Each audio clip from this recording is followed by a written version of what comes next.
Alright, welcome back to another episode of Art Time, where today we're going to be shading and texturing the creatures of the next Criteria landscape drawing. Yep, so if you enjoyed today's episode, please leave a like and subscribe for more. Yeah, that's right, we're doing another one of these. I was planning on, posting this for January, but then I decided, you know what? Why don't I get a head start in January, which we didn't get that big of a head start because it's supposed to be posted tonight. And then we posted on February. I lost a train of thought in that particular sentence, but that's fine because it's all still the same. The idea here was to essentially work on this early, which wasn't early enough, and then post it later. And so we are. So this is technically considered February's drawing, or at least the first drawing of February. And my God, Criteria drawings take so freaking long. It's like it's completely different from just drawing a few characters and getting and Cat's still in heat, so she's going to be an annoying bitch as usual. It's completely different than drawing at least a few characters and then doing a background that doesn't have that much going on in it outside of maybe a few decorations or whatnot. I don't even know if Criteria, it's probably in the same vein as the 22-minute Read and Imagine series. So, yeah. It's a lengthy series. Definitely. My God, Cat, could you stop going in the trash? I'm going to freaking throw that goddamn trash can. I don't know where I'm going to throw it. I'm just going to throw it. So annoying. Why don't you just sit down and relax for a bit? Matter of fact, let me get ahead of the curve here so my back don't become sore just sitting in the same place for a few freaking hours. I mean, a large majority of my free time consists of sitting on the computer and working on my creations. It's like two different jobs going on over here. One I hate and one I like, i.e. this one. Although, even though YouTube doesn't get that much, my DeviantArt barely gets much, but a 1K is still, 1K of view is still pretty good. A freaking cat just now nonchalantly stepping on my shit while I'm using it. But yeah, 1K of view deviation is not bad. There are some people out there that are still stuck in the 100s. The hell? Hearing some noises outside, but I think it's just the train? No, it's an airplane. Never mind. Never mind. It's just an airplane. But yes, as I was saying, this is one I like. Other one I don't like, especially since I might most likely I'm going to have to work stupid Saturday again. We've been doing good not having to worry about Saturday for the rest of the year until now. Where we don't know yet, but we'll see. I'm sick of tired of the Saturdays that just keep putting up. And so are the people working there, too. They're sick and tired of all the Saturdays as well. We're lucky we didn't get a single Saturday last week. But then last week they confirmed, no Saturday this week, but no, you got Saturday next week. It's annoying. I hate it. I hate coming in Saturday. It's a waste of my fucking time. It's a waste of everyone's fucking time. People have lives to live, and these guys just don't understand it. I don't get it. Why are they like this? Why are people like this? People in charge of things who are just gonna keep trying to screw everyone over out of their free time, their family time, all the time. It's infuriating. Infuriating, and it makes me wish nothing but bad things upon the places that keep doing the same old shit every single fucking time. I shouldn't have to think that. I should think, oh, we got a nice normal week. No 48s, no 44s, nothing like that. Just regular 40. Hell, you may try to go out of your way to make it less than 40, if at all possible. Would be great. Give people more time to work on their own stuff. Their own, family time and all that stuff. But no. I don't want to complain about that for the entirety of this, though. We're going to try to figure out something else to talk about. Like an event that I have going on again. I probably talked about it last February too, but it's not like it's going to matter that much because nobody's on, here really listening and paying attention to the stuff going on in DeviantArt at least. But yeah, there's an event going on. My entry won't come until like President's Day week, most likely. I got a lot of stuff that I got to get done with, so it's going to be a little bit of a tricky bit. Alright, the Squallala is done. It's called a Squillala. This little squirrel here. Don't know why, but that's the name I chose, and it's funny. And we got the Anbee, which I think that's what it's called. I have these swatches here. Yep, no, the Anbree. What was that noise? Weird. Anyways, there are 4 creatures from the book here. This is grass, you fucking idiot. Kidding me? There are 4 creatures from the book here. The 2 that one I shaded in fully, and this one that I'm currently shading in are not the ones. These are new. Wait a minute, I forgot a mandible, I think. Or did I? No, I didn't. It's just the mandibles are a little bit more enclosed. I probably could have done this in C.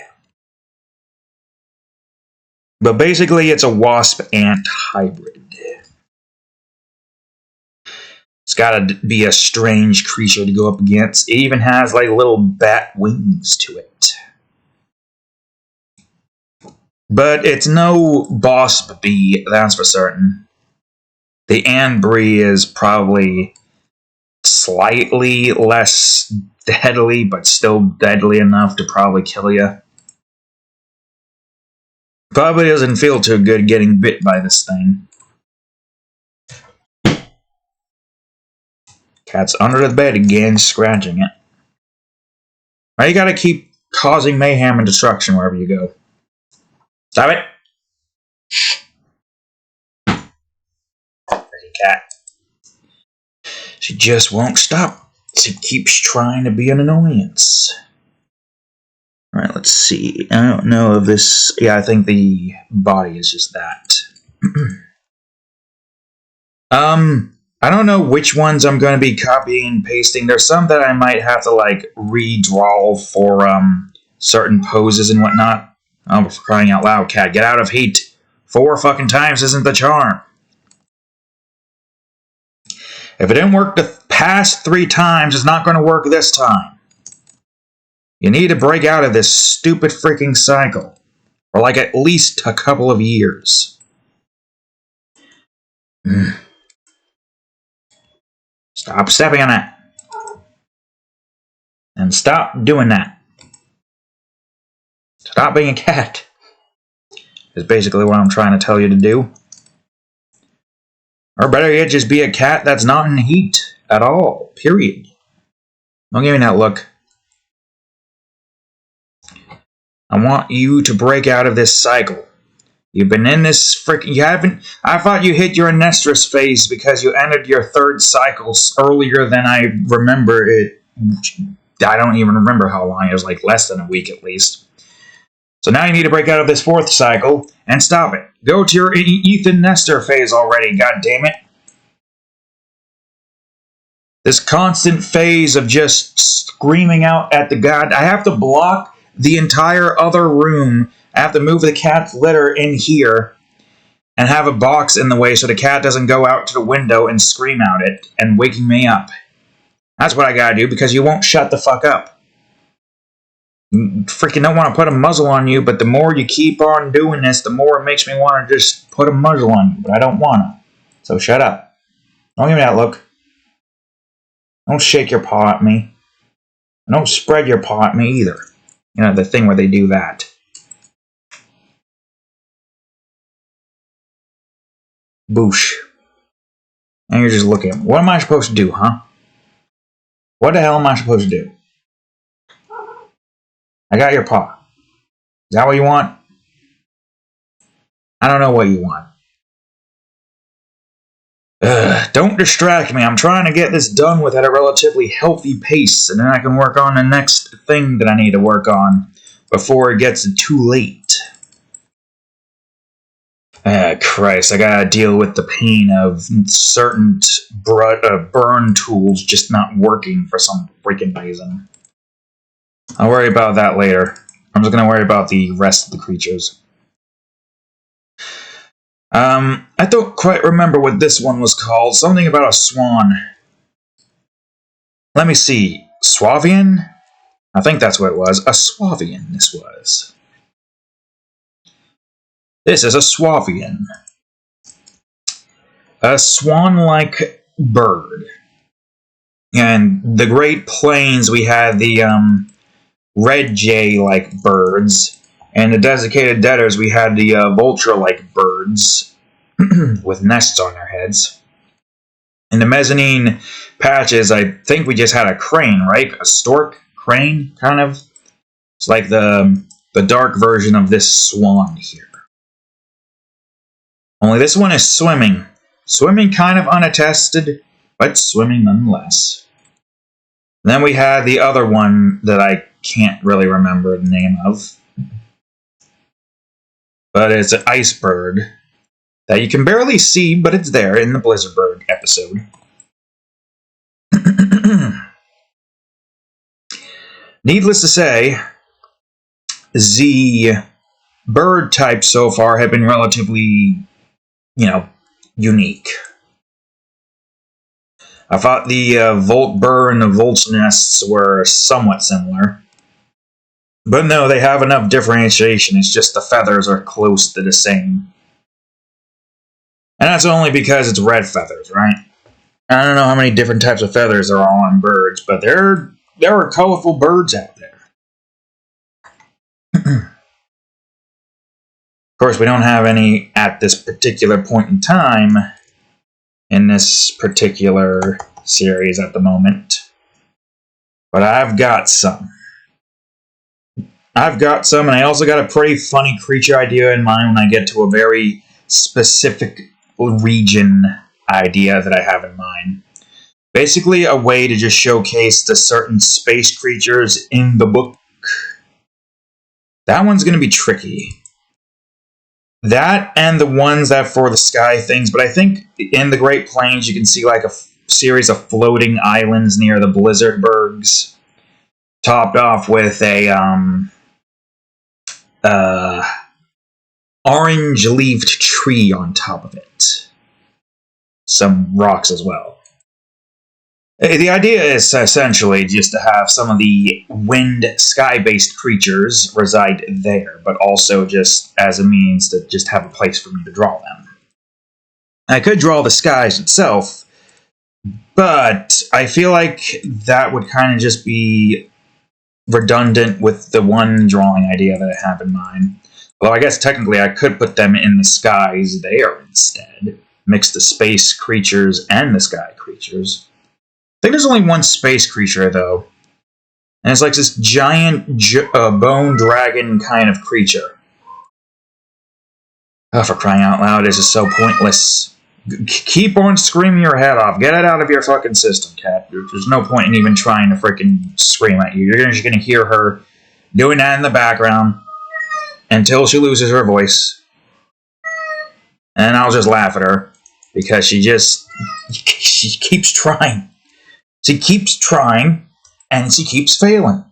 I don't know how many times she's tried this freaking heat cycle, but it's failed every single freaking time. You would think at some point you'd be like, well, there's no point in me meowing anymore, so I'm just going to keep on worrying and going all over the place. Worrying and nudging everything. I'm going to see if I can catch her out and just look at her and see what she's doing. Is she meowing out the window? I can't tell. Is she meowing out the window? I cannot tell. It's so freaking dark in there.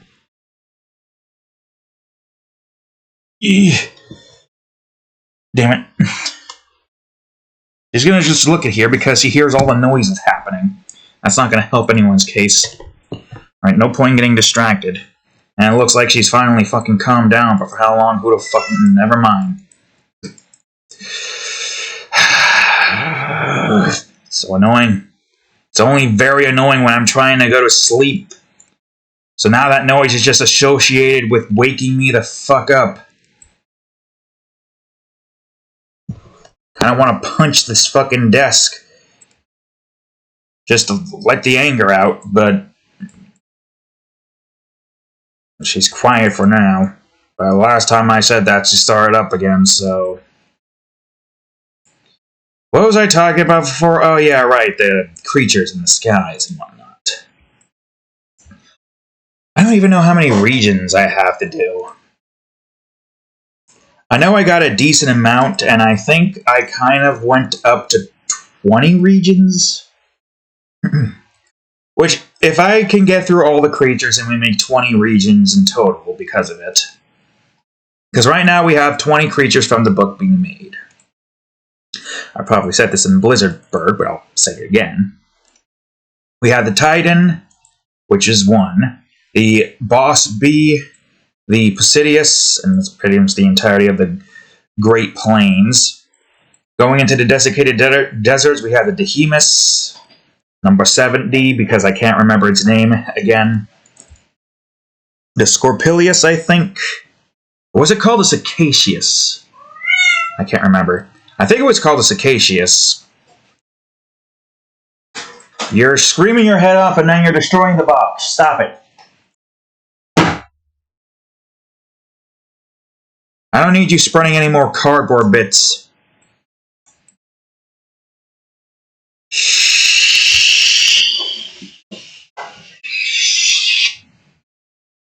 Don't give me that look.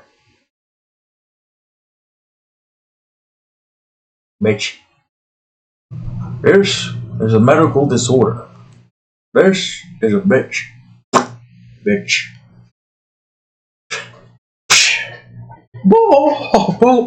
I can't do the freaking voice thing because...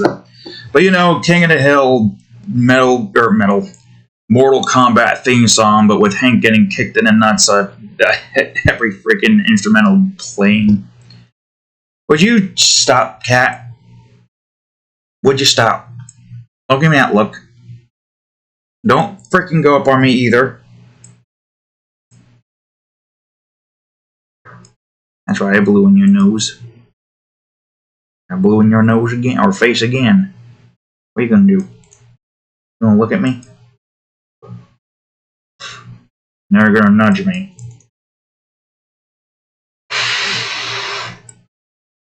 I gotta work on the body underwater now. I don't even know where the hell I am. It's a tadpole creature. All I know is that once I'm done shading and texturing these creatures, I gotta duplicate some of them. Right, cat? Right? I'm gonna whir in my ears. If it wasn't for the fact that you keep waking me up. Oh. No, not close enough. Stop it. Get away. I'm gonna nudge your head with my head. Doesn't sound right, but nudge. That's more of a punt. Nudge. That's a nudge. I'm gonna try to stop her from trying to go on my damn shoulders. I don't know why the hell you keep on trying the same thing over and over again with no results. That's a definition of insanity. Insanity, cat. You understand that word? No, because you don't know English. Of course you don't know English. Could you learn English? I don't feel like trying to teach you English. You probably wouldn't understand a single freaking thing I'd teach you in the end. Stop it. Stop trying to go on my shoulder. I'm busy. I'm busy. I wonder if you can see her head. Yep, you can see her just on my arm. Not on my arms, just like on my forearm, not the back arm. If that's considered the back. On the forearm. Let's see. Arm 1B. Arm 2B. There's the... I forgot what that one was called. What was it called again? I don't think it was a Trager. Thorgrogan? Let me see. Thorgrogan. No, the Thorgrogan had spikes. Oh, that's the Thorgrogan. This thing right here. That's the Thorgrogan. Which I think is a plantation. It's a moving plantation. Okay, it was the tracker. That tadpole was the tracker. I don't know why I called it a tracker, but it's a tracker. So, boom. No. No. Stop trying. Got my hair in my mouth because of you. Because of you, you got my hair in my mouth. You fucking bush. Stop it. No. No. You must suffer or die. No. Alright, let's see. I think that's how that went. But I'm probably wrong, as per usual. Where were you again? You definitely were supposed to be out there, but no. No. And you're already halfway there on my freaking back arm now. Would you fucking cut this shit? Cut that shit out! Not close enough. Cut that shit out! I'd go for a barbecue bacon bucket. Large order of fries. What are you looking at?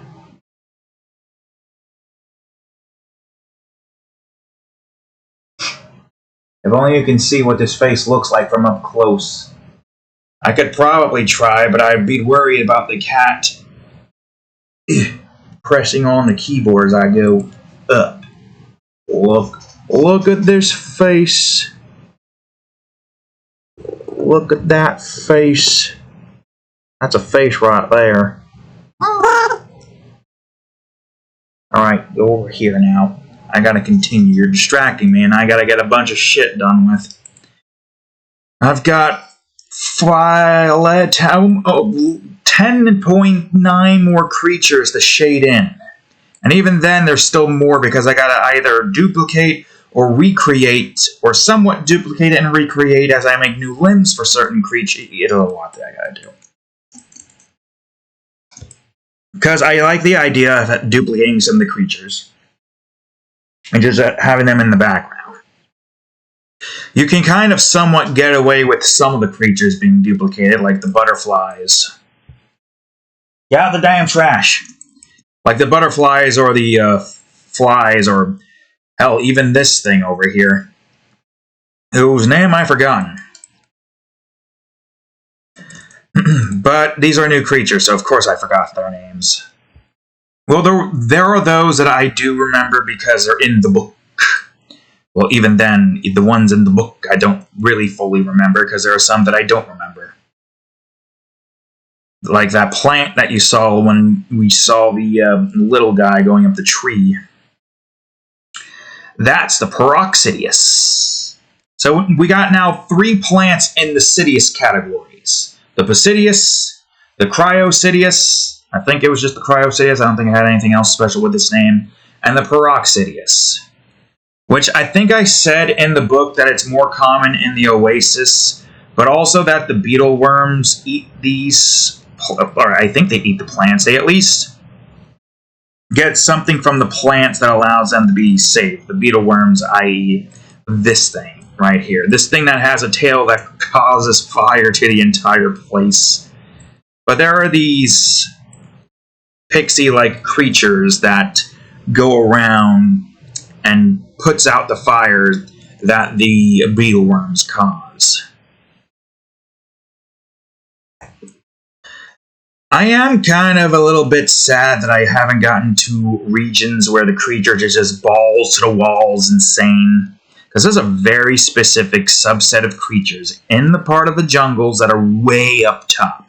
Like, you think you're up top in one area, but you're not. There's another layer that basically brings you to what is essentially considered the extreme jungles. And I think I might have pinpointed what I want to call those particular regions. I was thinking maybe atmosphereless, right? I was thinking maybe. But I feel like calling it that means that there's no atmosphere in it at all. Whereas opposed to this naming scheme, extreme zones. Just like how I have an extreme jungles and extreme mountain that I didn't really do much of. I didn't do anything involving mountains. Like I think there's one creature that is in the mountains, but it's also in the extreme jungles. But yeah, I don't. The only ones that I really did a lot of is the jungles, because there was just the jungle, then the jungle temple, then the jungle tops, then the extreme jungles. We had only like a handful in the plains, not a whole lot. Then there was just some in the forest, which I think there was only 4. There's one in the forest, but it's underground as well. So I figure, you know what, I can save that for the underground. I don't have a whole lot going on in the underground. Plus, we'd be able to make giant underground caverns, because I think I stated it was like 200 feet tall or something. So yeah, I wouldn't be able to draw the creature. The fucking clump tree over here. This thing that's also another thing being devoured by these bunny creatures. Why are you trying this again, cat? It didn't work the last time, so why are you trying this again? Cry about it. But as I was saying, you're making me lose my train of thought. I want to punch something. Pound something. Smash? No, Hulk. Real men don't smash little girls. I don't know what the hell the context is for that, but my god. I don't even remember how the hell I first came across that. It was on randomly somewhere on Twitter. Anyways, as I was saying, the clump trees are like 20 feet tall, or about around that point. And I'm also met with a dilemma. Because, okay, we have a creature called the Mimic Tree. I believe it was called that, Mimitree. It essentially is an ent. We classified it as a titan. Now, here's a question. Is this considered a titan, or is it considered a plantation? Essentially, all the plantations we have drawn has been grounded and unable to move. Like this one, for instance. This is a plantation, which I gotta figure out if there's an... I might actually have something in mind for that. I'm gonna have to go to its texture, but that's fine enough. What was this thing called again? Not that, not that, not that, not that, not that. I don't even remember what the hell that was. What was that again? Oh, this is a Pimoth. That's what, obviously, because it's like a freaking... well, not really a moth, but maybe it's kind of a flightless moth. Kind of. Would you fucking come off it now? But I did have something in mind when I first drew this, because before it was just squigglies. Don't you move your freaking ass like that to make it think you're about to take a piss on something, because you always do that when you're in heat. So annoying. Only when you're in heat. Ugh. We gotta figure out a time that we have to freaking spay this cat. I don't like having to do stuff like that, but apparently you have to unless you risk some kind of disease. And I'm freaking on a family here who waits till the last freaking minute for important surgery. I don't know why we just wait till the last minute, because right now, not to get into too much information, but somebody currently is on disability because they keep putting the surgery on hold. Wait a minute, this is not what I wanted. Son of a... It's fine, it's fine. I'll just go on ahead and go to here and fix this by going to bulb 1D. But yeah, money problems and whatnot, and being on disability means that we lose out on our third income because apparently the economy sucks the fattest of cocks. But still, you're waiting for like hip surgery and to the last minute to where you are barely able to do much of anything without being in excruciating pain. It would have helped a hell of a lot more and would have been a lot less painful if you went to get the surgery to begin with.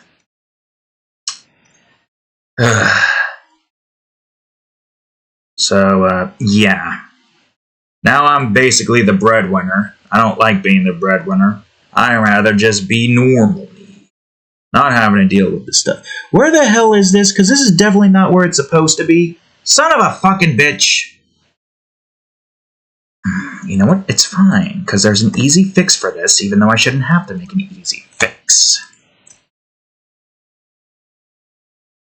I do feel as though something here is a bit off. Let me put this at like 50 or something. Ugh. Though I guess moving it around like that probably would help a little bit. Alright, back to it, I guess, but hold on now, because I'm gonna fucking screw everything up, and I'm gonna have to wait like a million years for this thing to stop stretching. Even though I haven't had that problem in a while, because I've been doing well and pressing O to go to where I want to go to. We're not doing that right now, obviously, but, you know.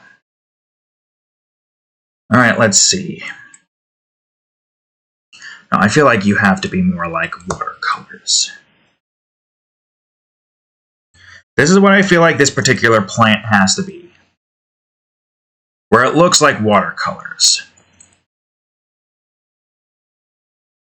Watercolor lines. Oh, I just remembered. We had a freaking huge accident near work, not at it. It was awful. Apparently a few people died.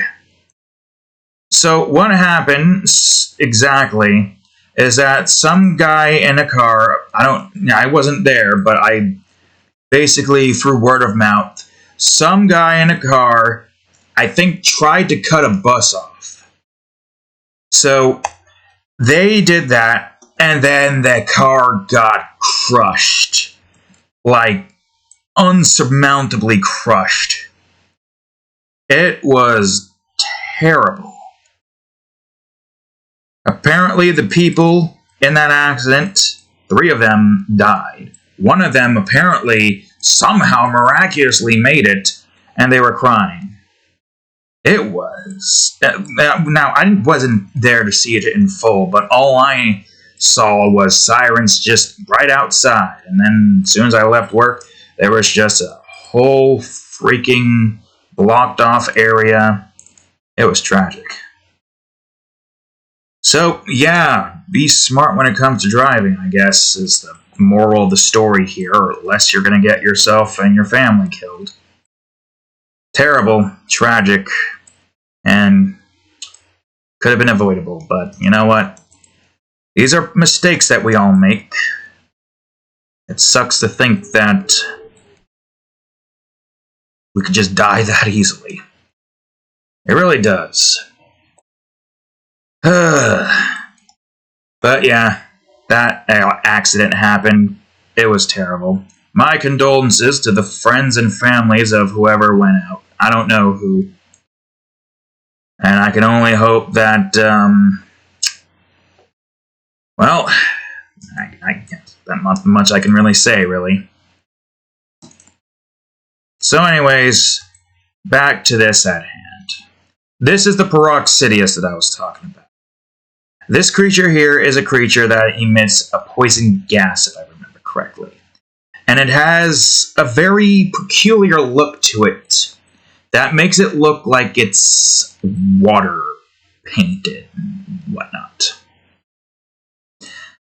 Its appearance does make it less edible or looking towards any other creature that wants to eat it for some reason or another.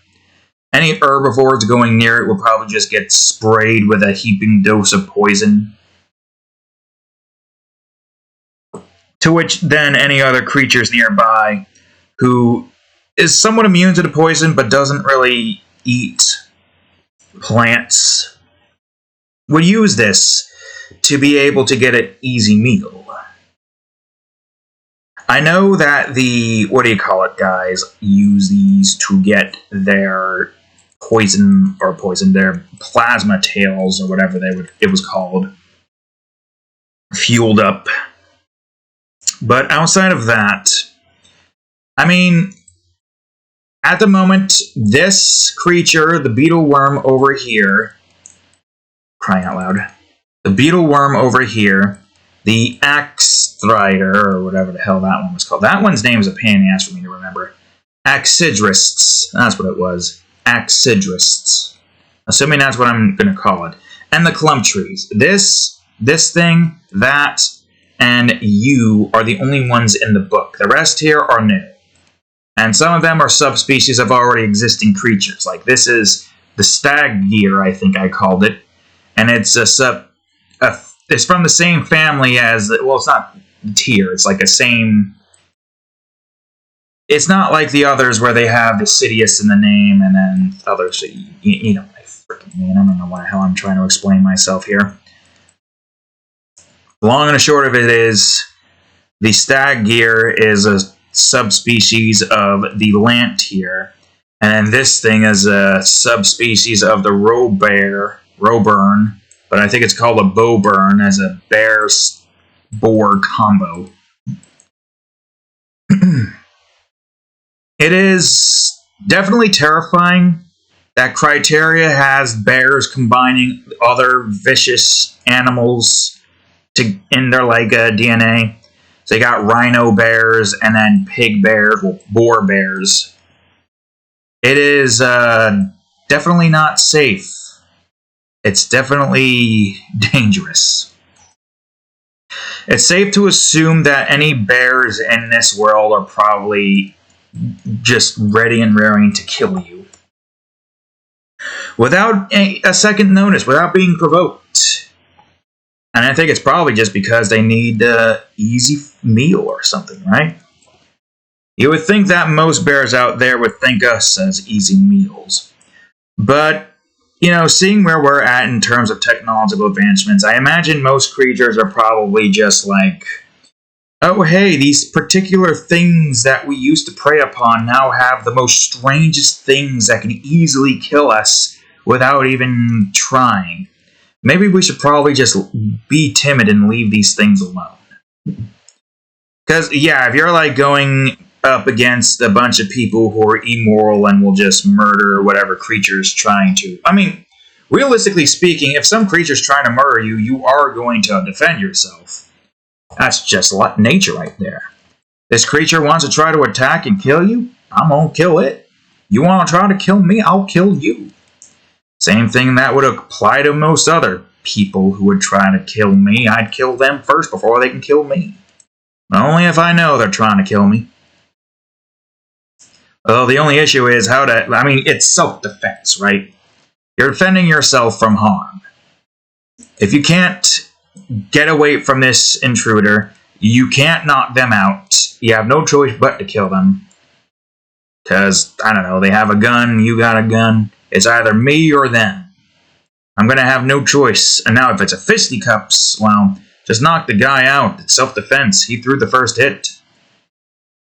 Right? That's self-defense. If he throws the first hit and continues to attack, I feel like there has to be some grace period. Like, he attacked you first, but you just keep trying to block and evade, and the more he keeps trying to attack you, the more you're like, okay, well, now it's defending myself because you won't relent off the attack, so now punch right in the nose. Hope it's a one-hit knockout. And after that, what do you do? That's a good question. What do you do? Do you just call the police, or do you just leave the man knocked out there and be like, well, he was the one who threw the attack? That's a very confusing situation, especially if it's a 1v1 with no bystanders nearby.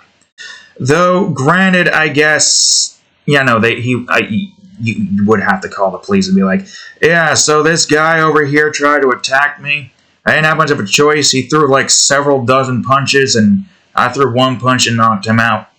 Just want to let y'alls know that so he doesn't try to lie his way out of this. And then the police come down to sight. Then who would they believe? That's a good question. Who would they believe when there's no evidence? Especially when you're out there saying self-defense. You have to have somebody there. You have to have a witness. If there's no witnesses, then it really is difficult to prove that it's self-defense if you're just doing a one-punch knockout. If it's one-punch knockout, I imagine it's going to be like a bruise being shown, right? You would have to have the assailant do some damage to you, enough to where you could be like, alright, that's not going to be too much of an issue. Alright, got my arm, I blocked a few hits, my arm's got a few bruises, this should work in my favor, and then we just go on ahead and knock the guy out. Or girl, doesn't really matter who. If you're attacking me, I'm going to attack you back once I've proven that it's self-defense. It's stupid that I have to prove it, but people are so hell-bent on trying to get you in some way or another that they will literally lie to the police, and the police will believe them because they don't have Reginald Franklin's time simulator device to be able to look back in time and see what happened. Man, could you imagine what life would be like if we had technology that could just look at the timeline, just look at all the events in time, just like a 3D simulation showing every single event in history. Now, clearly, as time goes by, there's a lot of stuff going on, right? A lot of stuff that someone is witnessing in some way, shape, or form. It's not like the Earth Pulse point in Tales of Berseria where it basically records every single instance of time. I don't even know how the hell you would control that. But it essentially would be close enough to allow one to, get an idea of what happened in the time space continuum. And then you got your evidence. Okay, now I don't know what the hell my idea was when I was making this thing originally. Because when I look at its face in the book, it looked very spiky. I don't know if it was spiky. But I guess it's a creature that has like a bunch of thick spiked tendrils coming out of its head.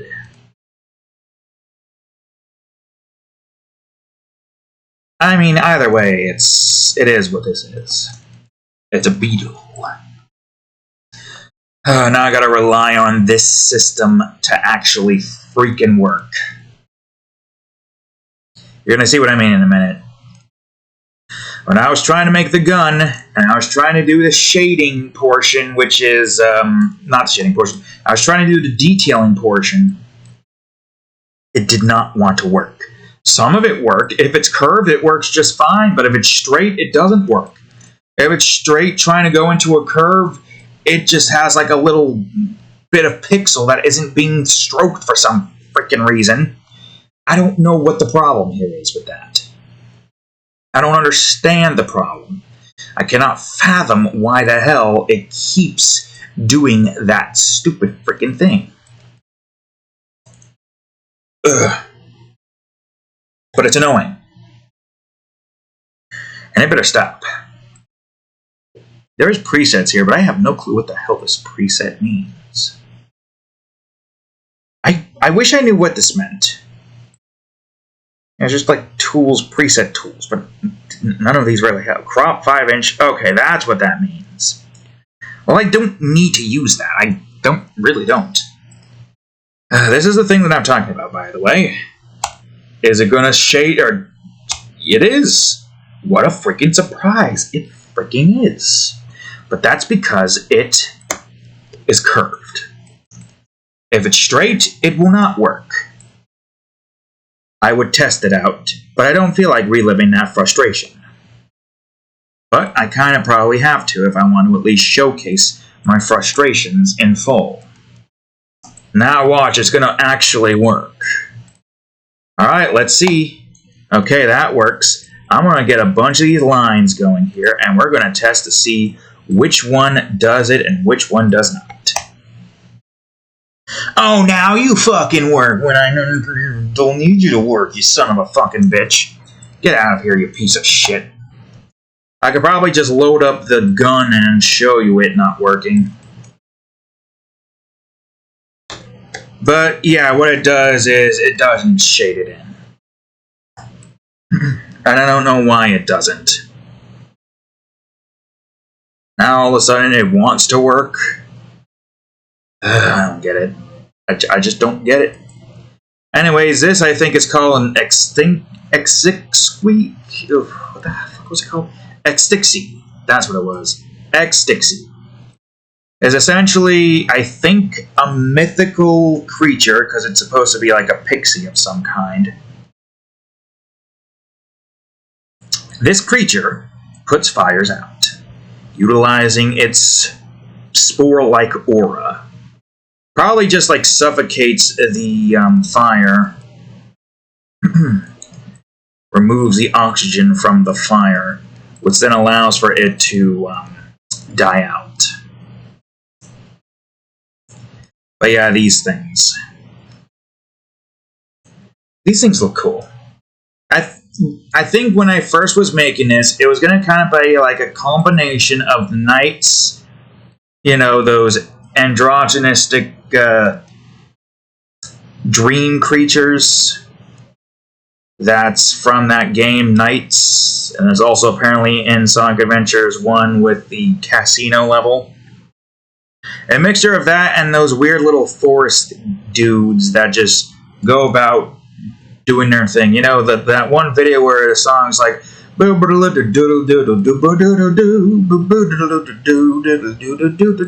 it's just spinning around and jumping around. It's just in the forest spinning. So I think that was basically just the idea for this creature's existence. Just that, but also as a means to put out the fire, because there's Criteria has a suspicious amount of fire-based creatures in forest or jungle-based scenarios. They got the Syngiates in the jungles, although granted, the jungles are wet, so I don't think the fires can really spread that well. And now you've got the beetle worms, whose radiated tails produce fire, I think. I have to look it up, but I think it did produce fire. I know these things at least produce some kind of fire. Question is, were these things elementals or were they just insectoids? Are they in the same vein as the Syngias, where they were both insectoid and elementals? I don't know my reasoning behind making that creature insectoid and elemental. Because the elements don't really matter. If the creature is able to breathe fire, then they're not going to be considered elemental. If it breathes fire, it's probably a mythical species and doesn't have elemental. Elementals are creatures made of the elements, although I think that's what the Syngias was. Well, it weren't that originally when I first made this long ago, but it's freaking... you can't tell, but the thing down here is... The mouse pad is, for some reason, melting to the goddamn desk. I don't know why it is. I don't know why it has been doing that. Okay, here's the bowburn family of the bear family of the Bernstein bears. I don't remember the names, but I guess it kind of makes sense that the bears are in the Bern family. What's worse? Write your comments down below. Try to get some engagement for once, because we barely get comments. What's worse? A rhino-fused bear or a boar-fused bear? Now, I don't know how big the Roburn was, but we're just going off of a bear that has the properties, traits, and some appearances of, what do you call it? This thing has 2 ears, by the way, if you couldn't tell because of the fact that this wasn't in. So this thing's hearing is impeccable. It can hear through 2 sets of ears on both sides. Yeah, it is a monstrosity. One that will probably destroy you before you even get the chance. Not only do you have to worry about being gored by its tusks, but you also got to worry about being gored by its claws. Which, from the looks of it, thankfully it only has 4, but 4 is still just as worse. If you're asking who would win in a fight, Death Bear and a Boar infused bear, well, I have no clue, because a Boar infused bear can use its charge to charge at, Death Bear. Death Bear only has a freaking helmet. This thing's got the tusk of a boar. A couple tusks. But then again, now your question is, who would win in a fight? The Bowburn or the Rowburn? Or are they families? Are they like distant relatives and they kind of just leave each other alone? If there were one get into a fight, who would win? I don't know how big this thing is. And I also don't know how big the, is. I could not waste time. It could just be a case of a coughing baby versus a hydrogen bomb, where the Rowburn is actually larger than the Bullburn, but I just don't remember. All I know is that they're just both a part of the Burn family. 2 bears, a part of the same subspecies, family. You get what I mean. They're technically different species, different creature types. Because obviously, if you look at the Rowburn and then look at the Bowburn, they're going to look different. First off, one looks like a rhino and probably has more rhino properties than bear. Maybe, I don't remember. And second off, this one looks more like a bear, but it just has like the tusks. This is more of a closely looking to a bear than a boar, but I guess it doesn't exactly matter. Thinking maybe I could. Well, if I do that, let me bring up the Bowburn. It looks like it says Boa Burn, but it's not. It's Bowburn. Wait a minute. Why the hell is this here? Why is the legs above that? That doesn't make any sense. What even are you? Wait, how the hell? Okay, I don't know how the hell I managed to bring that in there, and also that's not supposed to be that, but I might as well just work on this while I'm here. I wonder how we as a species would survive in Criteria. You guys obviously don't know all of the creatures in the book, but you've seen some of them. For crying out loud. I made new creatures in the desiccated desert. That is not in the book, but they are still terrifying. The giant-ass spider that's bigger than a 2-story house or so. Now, granted, it stays in the desert, and it's like you have to really go out of your way to go to it. If you're in the desert, and provided the thing isn't just roaming around looking for a place to kind of call its home, and also that depends on if there is going to be giant canyon overhangs. Regardless, I mean, again, Criteria is the most largest planet in all of the known universes. So, a giant spider of that size is a pebble, not even a pebble. It's an atom compared to the rest of the planet's size.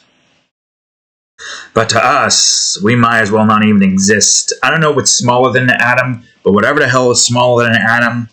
Basically, here's my, assuming that that theory is correct, here's my fingernail, here's the atom in it, and now we're going in.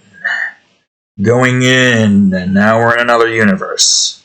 That's how small we're on. We're in another universe, smaller via atomic particles. That's how small we are compared to all of Criteria. That seems like an overreach, technically, but considering just the sheer size of some of these creatures here, yeah, no, I'd say this is kind of a reasonable comparison to make, I would have to say. But at the end of the day, we're not expected to survive in a place like this. Even if we had guns.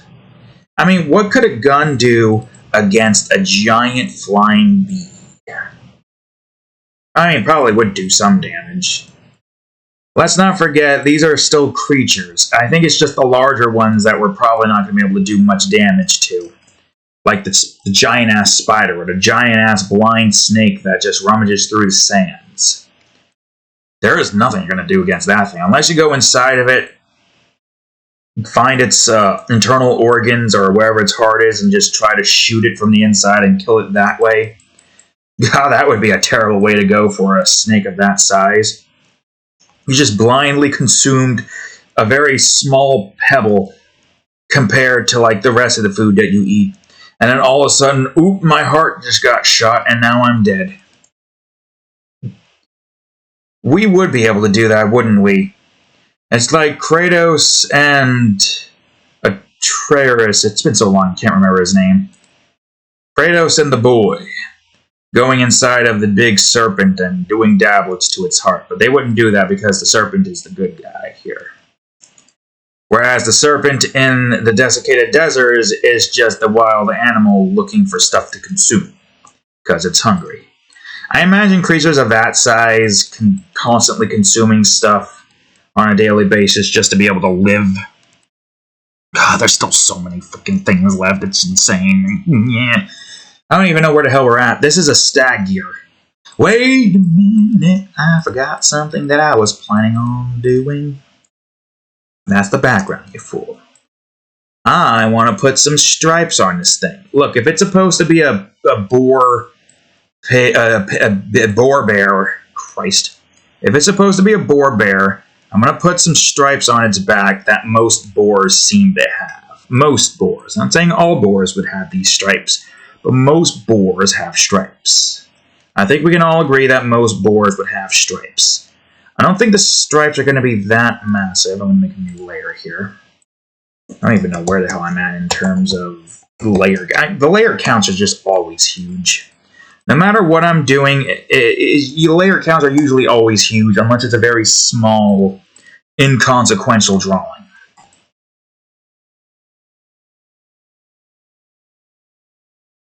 Okay, there we go. I might just combine this so that it keeps everything the same. There we go. Time for the stag gear, I think it's called. Yep, the stag gear. Not to be confused with the stag drick, that I can't remember what that was. I think the stag drick was supposed to be the giant stick bug centipede-like creature in the desiccated deserts.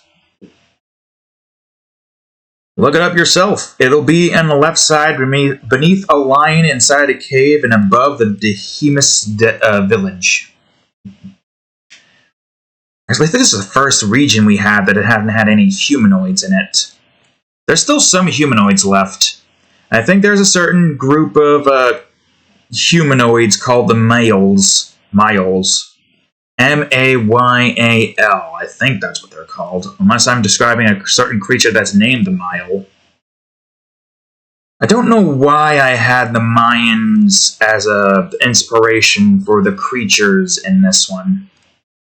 We've been sticking with the jungles, so I guess technically that does kind of make sense. Mayals being jungle-faring creatures.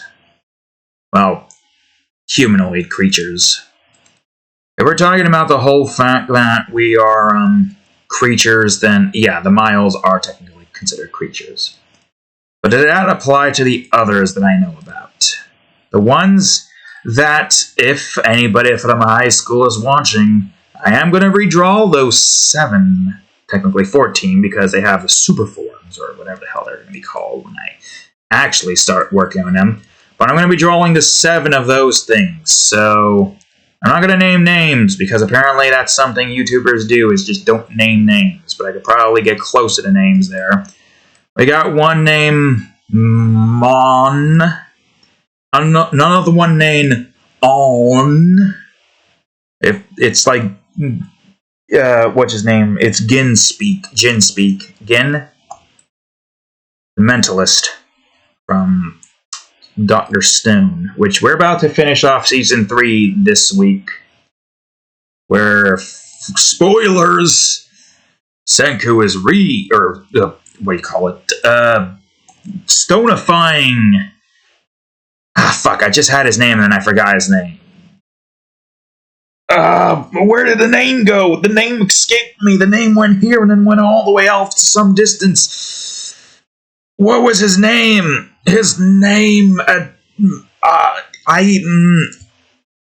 Tsukasa, that's what his name was. God, why is my brain going to A? Where he goes, I assume, obviously, because it seems like they are leading into that in the next episode. They're going to stonify Tsukasa, then bring him back to life and save his life. So, yay, from enemies to friend. I wonder if he'll be the Vegeta of the group. Because now they're going straight to the moon! Which is not really that big of a spoilers if I'm talking about the end of Season 3. Because at that point, you must realize that I'm also talking about the thing. Spoiler ends now. Spoiler ends now. I forgot that that's what I used to do, the end spoilers. Either way, that's where we're at right now. What was I going... Oh, yeah, talking about the people that I made there.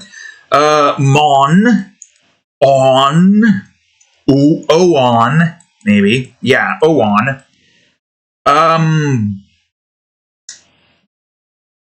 Ike. This is such... I mean, nobody's going to understand a single freaking thing, but if you kind of... Those who might understand, watching this video somehow, you'll be like, hey, he's talking about me, I think. And then... fuck, I don't remember...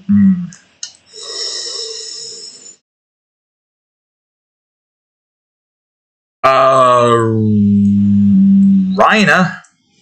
Sure, Rhina. I can't remember the, what do you call it? I can't... It's funny how I can remember those three's thingy. Not to go into spoilers of my naming scheme, but I can't remember the other ones. Solus, Sarlos. Does it really matter? I'm just saying random-ass names. I could probably just say the names, just don't say the last names. I don't really care enough. You know, if you know, you know. If you know Criteria, you know what the hell I'm talking about. Not like it really matters. At what point am I going to get to a point where I'm famous enough to where name-dropping could actually be a problem? Well, we say that, but we could actually might get to that point in the future. Who knows? If we keep this up, we'll be known as the most persistent YouTuber who is at like 1,000 videos, but still under 3 digits in subscriber counts. I think that's kind of my main goal, to try to get to 1,000 before I reach 3 digits. I don't know, it would be interesting to see if I could do it. I'm just a YouTuber that never gives up, even though he probably should, but he doesn't. He just keeps at it. No matter what, he just keeps at it. But, yeah, the 7 creatures that I made there that, for some reason, were just demon forms. So if I said that and you know what I'm talking about, then you know. But it's been years. Probably a decade? More than a decade. I probably was around 16 when I made this. I don't remember. All I know is I'm glad to be back in Criteria again. Going through the book and redrawing all the creatures in this in a much nicer instance. Seeing this thing brought to life in its weird watercolor-looking appearance. Oh yeah, this thing. This thing is interesting. I'm glad that I can still do stuff like this, where it's like, it's a bat, yes, and we have a bat creature already, but this one looks different.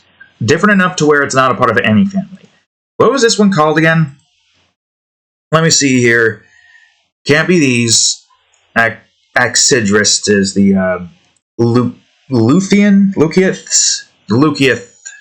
family. Oh, you must be the Fang Driller then. Yeah, you are. You are so this is the Fang Driller. There are so many creatures that I'm not going to be able to remember every single one of the names. I'm surprised I'm able to remember some of them. It's insane how I can remember some of the creatures' names. I don't even know how I manage, but I guess it doesn't really matter. Okay, so if you're wondering, this thing's eyes are closed right now. I don't want to give it eyelashes. I kind of just want to give it like eyelids. Maybe I could probably do a little bit of this where that's not what I want. I want to go to the head, you fool. Where it's just, okay, you got like a little bit of the creature's eyes lined out. These are interesting creatures. They sleep during the day, which it is daytime, and they're active during the nighttime.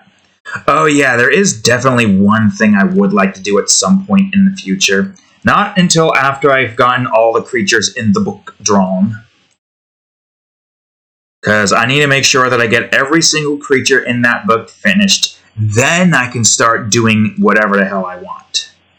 Go to regions that I haven't had any foggiest clue to make in the book at the time. Make the most insane looking creatures. Basically, we just got everything out in the book finished, and now we're just going to make even more. Which is funny because it's insane that I'm still able to make more creatures to add to these worlds, especially since I've made over 100 demons in the demon realm. And which I am not going to draw any of these creatures in a drawing by themselves. I might at some point in the future, but I'm not going to make a point to try to get every single one of them drawn. That's just insane. Every single region we draw has 15 creatures in it. That is our way of drawing these creatures in these regions. Sure, maybe we can redraw these creatures in the far future, but only as just little cameos seen throughout certain instances. Like, let's say if I go back into the forest for some reason and we are at nighttime and we get to see the nighttime versions of the creatures, then we can see this creature in action. That would be interesting. I feel like that is ways that we can go about doing those. There is also one idea that I had in mind that is so freaking badass and terrifying at the same time. So you know the boss bees are weak to water, I believe at least. I believe if I remember correctly. So there's obviously got to be seasons in Criteria. So during rainy seasons, there are certain creatures out there that tries to prolong the rain clouds, because when it rains, the creatures are active, and then they continue to let it rain. The boss bees basically just try to store up enough provisions to last throughout the season, or to hold off until the rain lets off for at least a little bit. Because if it's wet and the boss bees are out there, they're not going to be able to fly. They're going to be easy prey for any other creature out there, especially the ones that are in the skies to replace them during the rainy seasons. You thought the flying fish in Terraria was tough shit. You haven't seen this one yet. This is the clump tree, by the way. It's basically just a giant flying fish with tattered wings with very sharp teeth that can basically just gulp a titan whole. It could go after the boss bees and just break their bodies in half. These take the flying fish from Terraria and they put it on steroids times 10. Steroid times 10. And my god, it's insane. During normal seasons where it's not rainy, these creatures reside within the little lakes and just swim around to consume whatever fish they can consume. Then when it starts to rain, they launch out of the air and then use the rain and the, to be able to breathe and then fly around. Obviously, these are still fish creatures, so they need water to live. And thankfully, or not thankfully, because that means that they can survive on land, if it's raining on top of their body, don't matter if they're moving through it, so long as it's raining, they will be able to survive. However, once it gets to a point where there is no, water to allow them to breathe through their gills, essentially, obviously, if there is no water, then they will not have the strength to be able to fly anymore. They plummet to the ground, and then they flop all over the place trying to get to the nearest water source that they can find. At least I'm hoping I can remember to make these things, but the idea for that is so... You know what? I'm going to freaking write this down because this is too good to just let it forget in my goddamn head. Create notes. Criteria. Creature. Idea. Flying fish creature in Great Plains during the rain. And I also got another creature in mind. This is not going to be in the Great Plains, but it's going to be in the Great Plains, but in a named area of the Great Plains, because obviously I don't want to revisit places and have them be the same name. And there's a tree, cloud tree. This is a very funny creature, this cloud tree that I have in mind, that fishes for creatures on land. Okay, so I don't know what I'm calling this creature. Obviously, it's a freaking creature that is insane-ish. Should I combine these? I probably should I? It's too late. It's too late. Maybe not too late. Maybe I can combine them. I don't know why I bothered doing it like this. This didn't make any sense. Oh, well, that's a problem. Which one are you merging into? There we go. Just stay as 1C, it doesn't matter. Alright, anyways, as I was saying, there's this creature in the clouds. Because the idea that I have in mind for the space-based creatures is to have it be in the clouds. I think we're still going to do the floating, idea, but basically just have that as an excuse to do more zany and insane things when we get to it. There's going to be a creature in the clouds that is basically just a tree. I'm saying basically a lot. It's like Tyler and his... what the fuck was it again? Nuance. It's a tree in the clouds. Its roots are in the clouds. And it, goes along with the clouds. And it has, like appendage branches that basically looks like it's on a wheel, kind of. As a tree is like, and then it has like a little string that has like a whole bunch of string and a fruit on it, and it's like, and it tosses the fruit as it falls all the way down to the ground until it reaches the bottom, to which at that point the creature then puts its hand branches on its little crank, and then it just waits. It just sits there and waits as the clouds move. The fruit is just there, slowly but surely dragging across the ground. Any of the creatures out there that are herbivores are going to see it. They're going to take a bite out of it. And what most likely is going to happen is that a bunch of sharp spikes are going to shoot into the creature's mouth, basically ensnaring them. And then the creature up top is just going in, doing this, reeling it up, as the creature's just like... Don't know what's a freaking dog. Imagine it's one of these things. These dangerous things. Just imagine that just flying in the air.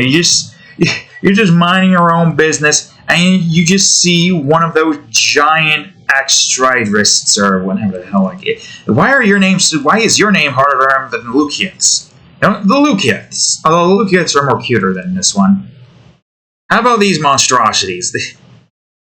These rabads, or whatever the hell I'm deciding to pronounce their name as.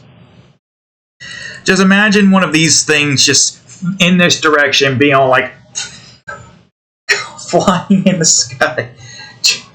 The concept of a tree in the clouds utilizing fishing to fish for creatures on land is just too hilarious for me to not pass up. It is essentially just a tree that fishes for land creatures in the clouds. Not in the clouds, but it's sitting in the clouds. And then it just goes on ahead and pulls the creature in the sky. I mean, obviously, it relies on its little thing being bitten and tugged. If the creature grabs a fruit, it's going to, try to pull it. And as it pulls it, well, the spikes emit, and the tree is like, oh, I caught another one. It's not going to say shit, but I'm sure somebody would probably dub over the tree. It's just like, it's not even just this. It just does this at a fast rate. There's like 2 cranks here, and it's like a wheel that's just endlessly spinnable. But yeah, this tree creature. Although there is a trade-off, though, for a creature that consists solely within the clouds.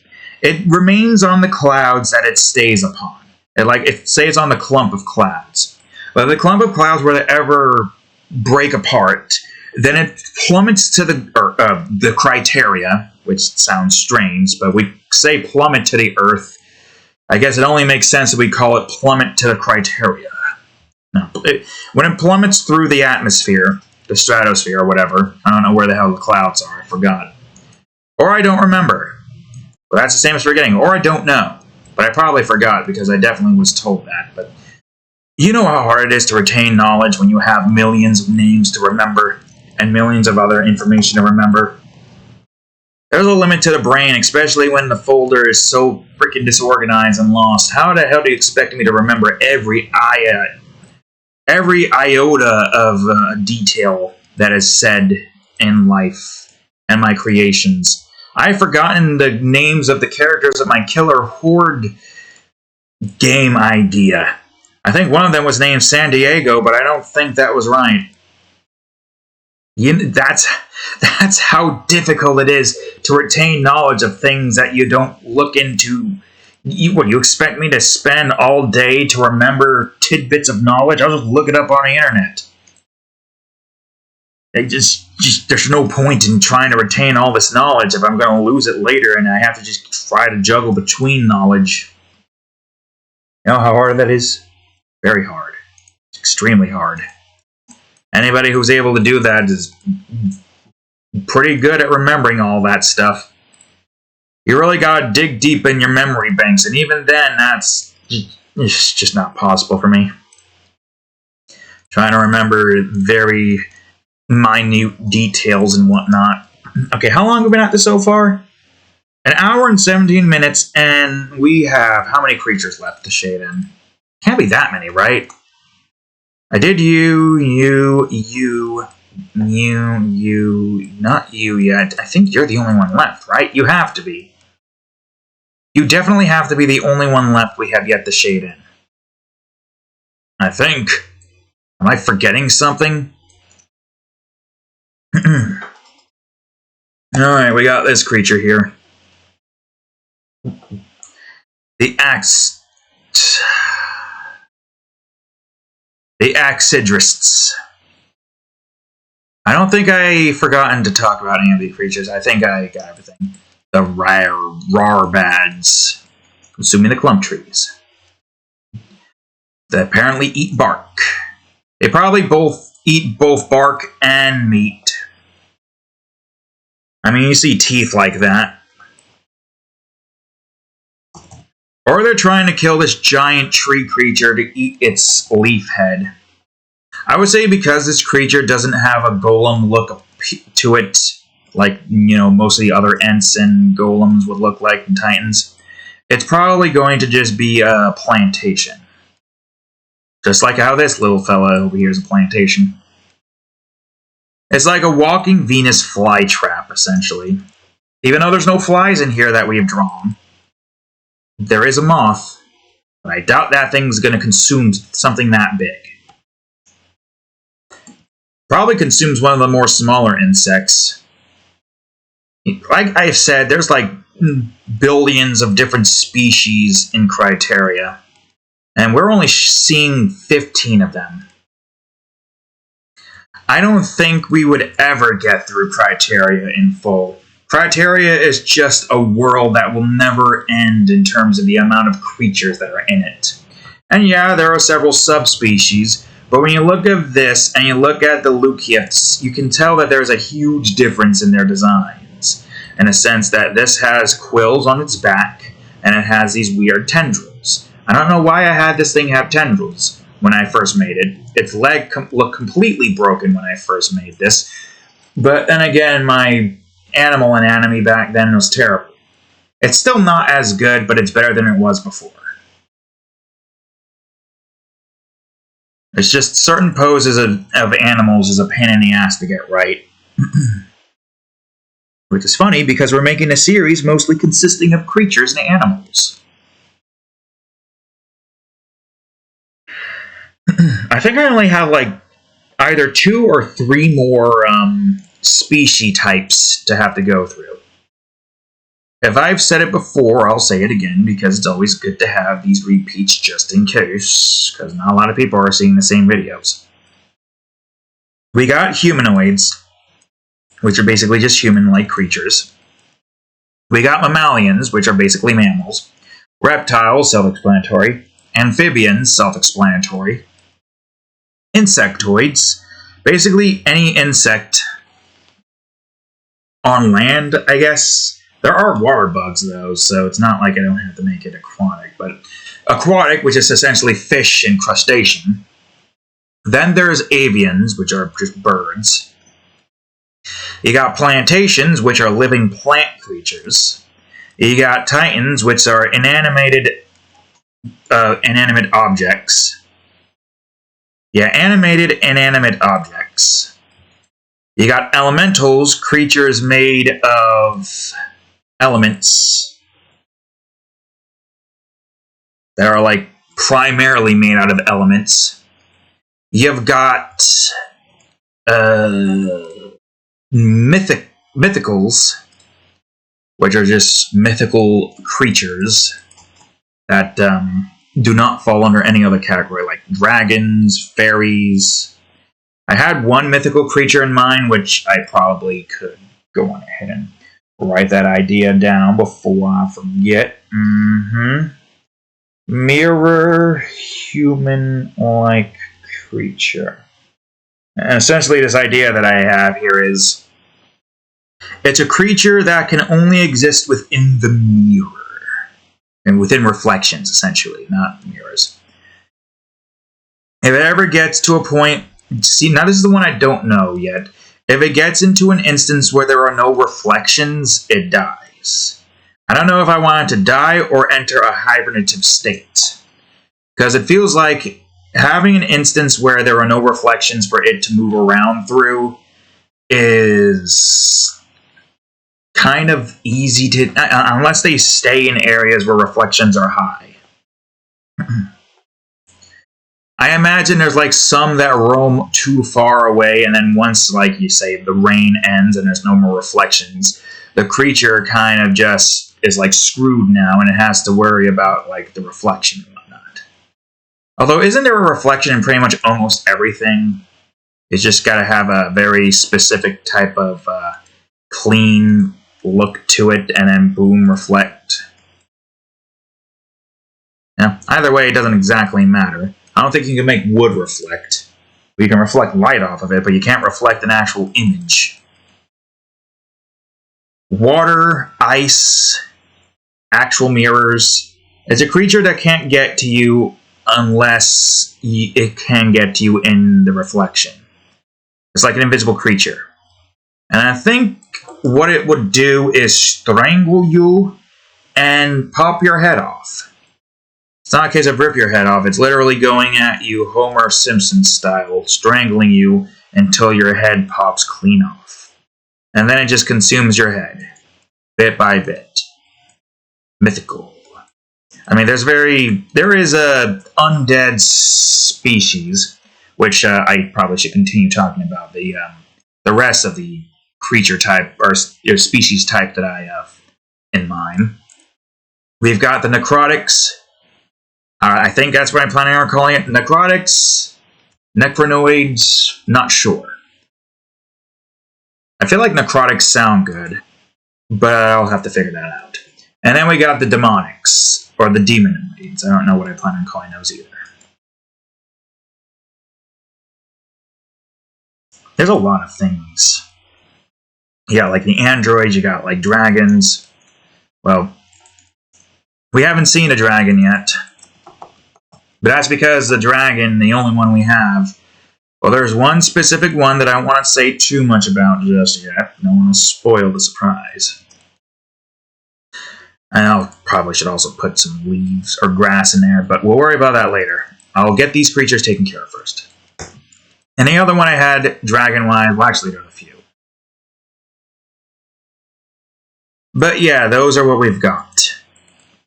Those are all the creature types, I think. Unless I forgot something important, I believe those are all the creature types. The Squirrel. This strange squirrel that, despite its ridiculous name, can freak you up. You see its teeth? It could chomp you. You see that on its head? That's a blade. That squirrel has a blade in its head. That's not a blade in its head, that's an appendage that's sharp as hell and will cut you. This is a squirrel that will cut you. The first chance it gets. Once it cuts you, well, you're going to be sad. Or dead. Depends on what it cuts. The Swallow, folks. It might have a ridiculous name, but it will f you up. Why did I censor that? I don't know. It will fuck you up. There's no reason to censor. Since I swear a bunch anyways, I have no reason to censor. Maybe you should better watch your child. As I freaking scream or complain in distance. Maybe you should worry about your own child instead of letting a YouTuber take care of it. Why is your child watching this anyways? This isn't kid-friendly content to begin with. Yeah, sure, I'm drawing, but I'm like the foul-mouthed Bob Ross. I'm the foul-mouthed Bob Ross. I don't even show you how to draw. You're just watching me draw. You're not getting anything out of this except for crazy commentary on occasions. That's what I am most of the time, just crazed commentary. Though, of course, sometimes I'm just tired, but, you know, that can't be helped. I'm tired. Get off my back. I'm tired. Yep, I got there. I don't know if this thing's have a stinger. Or if it has a stinger, it's just a sharp butt. Yeah, the texturing takes so much less longer to get done with. It took us almost an hour and a half to get this goddamn thing finished in the shading department. Anyways, yeah, so what was I talking about again? Something. I was talking about something, that's for certain, but what was it is anyone's guess. Oh yeah, I want to talk about the regions I have left to draw. If I got 20 regions, then that means there's 15 more regions left that I gotta take care of. And a lot of it involves the jungle. There's the jungle tops, the extreme jungles, the underground jungle, something of the Mile Village. I don't know what I'm planning on calling that exactly, but along the lines of that, most likely. Those are all jungle-based stuff. Insane. You got the mezzanine patches, the jungle tops that probably aren't going to have that name, extreme jungles, underground jungle. Yeah, there's 5 different jungle regions. No, 6. The temple. The jungle temple. Although that one's definitely going to look different because it's going to be a structure, landscape drawing as opposed to something else. I mean, I think. I don't know if I'd actually be able to go about doing it where you can see the inside and then you can see the outside. I feel like if you're looking on the inside from the outside, it's just going to look dark on the inside. Whereas if I'm doing it from the outside, at the very least, or no, if I'm doing it from the inside, I mean, at the very least, you're going to have all the stone there. And the only thing you'll see is maybe the bits of light that are shining on through. That's probably as far as we can... Oh, God. It's fine. Everything just minimized for a moment because of stupid reason. I don't know how the hell it did that. I didn't even click on that. I don't know how it did that. Everything is fine? Yep, looks like it. But yeah, that's 5 jungles. 5 more jungles I gotta draw. Wait, right? Mezzanine patches, jungle chops, extreme jungles. Yeah, 6. So 5 more jungles I have to draw. I think the next one is going to be the jungle types. I might call it something along the lines of canopy something, because that would probably work well. Jungle canopies? I don't know if I want to just outright call it jungle canopies, but I also don't want to call the extreme jungles the extreme jungles, so. What a dilemma. Oh well, doesn't matter. I need to go to the other variation. This son of a bitch right over here. Big feathers. Oh yeah, you can't get to the bottom there. Well, that's fine. I can get that taken care of, no problem. Even though you can't see it. I think I'm going to be only one of you anyways, so it shouldn't matter.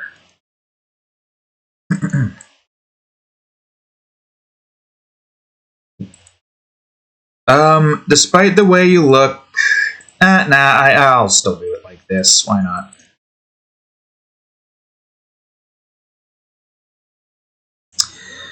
I think after this, outside of the jungle tops, the only other thing left that I have drawn in the entirety of this area, of the area that we're working on right now, are the floating islands.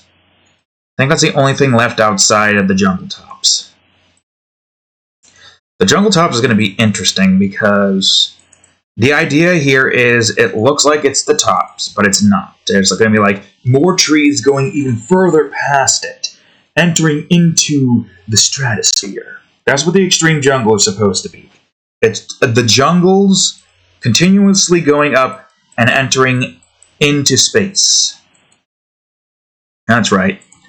We're going into space with that one. It is indeed an insane place to be in. Because first of all, you're not going to have any oxygen to breathe up there. And second of all, the creatures there are terrifying. There's this one monstrosity that climbs the freaking trees, I think, as fast as it can possibly climb. There's just a lot of horrifying things happening in this world, and we haven't even gotten to it yet. Well, I say we haven't gotten to it yet, but we have, technically speaking.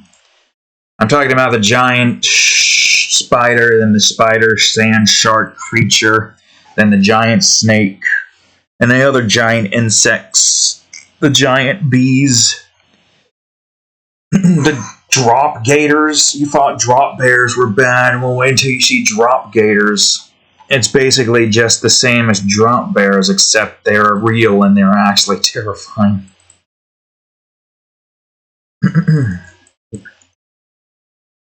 The reptilian species, the reptilian humanoids somehow managed to, how you say, tame the beasts, just like how the behemoths somehow managed to tame the Fleecians.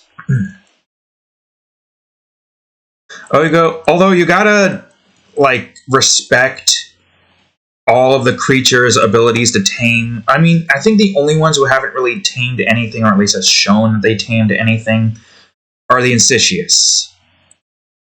Like, the Titan has technically tamed the Cocolanes. You see Cocolanes in the Great Plains, but they don't... Like, we didn't draw it, because obviously I wanted the Cocolanes to be introduced here. Not here, in the mezzanine patches.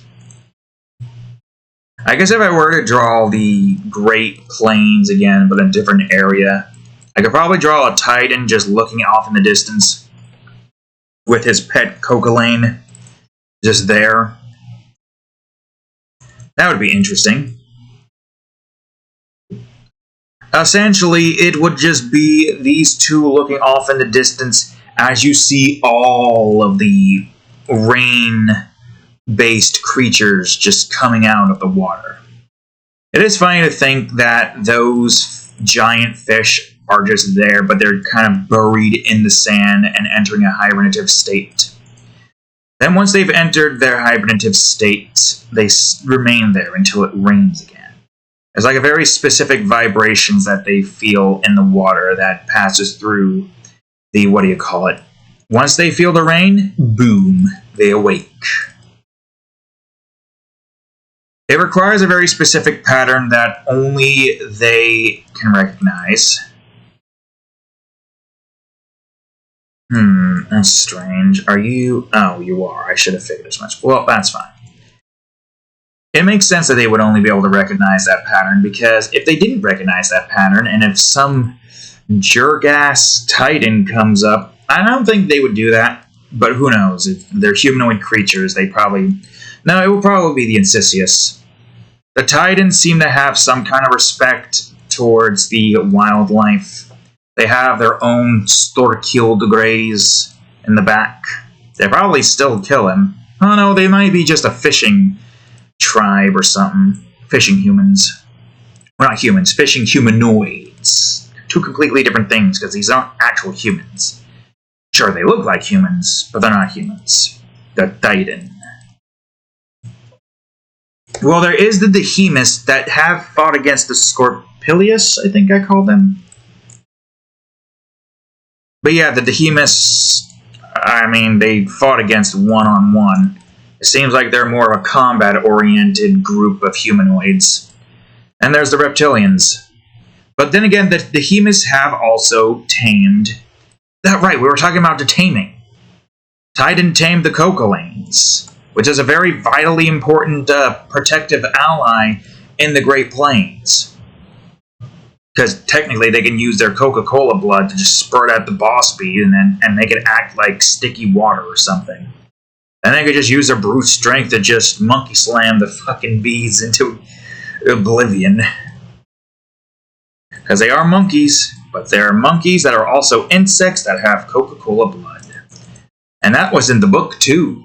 So teenage me really had... I didn't smoke or anything like that. Teenage me just had the imagination of a madman. That's the grass, you fool. I always pride myself on my own creativity. I don't need anything to amplify it. You can't improve upon greatness, as they would say. Okay, what? Oh, you're 1B. Well, that's strange. Are you also 1B? No, your arm and your leg. Never mind. I fucked up. Doesn't matter because you guys have limbs. Calves. Cat's just looking around for some reason. Don't know why.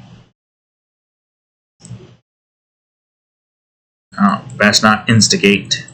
I instigate, then I'm going to have to hear it again. And I don't feel like hearing it again. I can definitely get a few more of these creatures around. I might be able to get another one of these, but like bring it down low and make it look like it's about to hunt. Because they do consume these things, I think. I think I've stated that they consume the bark of the trees. I mean, certainly there would be some creatures in an alien world that gains nutrients from eating bark. The clump trees have a ton of it. And they're moving too, so it's like the hunt. Ah, yes, the hunt. It reminds me of the hunt. Okay, hold on a second. You need to be smaller than that, you fool. Also, what are you... No, I'm working on that. Well, I guess work on both of them. They're both in the same category. Man, imagine having to deal with this monstrositus. I mean, if you just avoid it, it won't be a problem. Simple, really. Just don't go near it, dumbass. If you go near it, you're going to inhale its toxic gas, and guess what? You're dead. Is that what you want, son? You want to die to a plant? Well, there are plants in our world that are like that. Like that one plant that apparently burns like hell itself when you touch it, but I forgot what it was. A plant that causes you to get the fattest of blisters. Because it has some kind of toxin that burns like hell. And lasts for like a couple or a few weeks or so. Isn't it insane that just plants can kill us? As well as any other creature in this world of ours. You would never think that. But imagine just an elephant somehow brushing through that. My God. It would probably kill the elephant. Something as big as that dies because of a plant. It is very strange to think. But again, something as big as that has died to getting shot at and electrocuted, so... At the end of the day, it doesn't matter what size you are, you die pretty freaking easily. Don't judge a book by its size, but then again, size still matters. Just doesn't matter for most things. It's funny because the elephant will probably just be walking through and be like, as it just stomps the freaking plant and kills it, but then the elephant probably gets killed at some point later on because of the pain. Probably goes mad and then offs itself to try to alleviate its own pain and suffering. Sad. A lot of sadness. But that's what it is sometimes. You gotta worry about plants killing you of all things. We already got enough things trying to kill us. Ourselves included. Okay, hold on. Go to bulb 1B, you fool. Alright, you need to be this. Alright, what have I done at the moment? Where are we at? I got those. I could probably get this one real quick. Buddy. Probably would like to try to get an area where there's a hell of a lot more plants. Like, I guess maybe if I do a redraw, I can add more plants and stuff to it. Ah, shit, the cat woke up. I didn't even realize.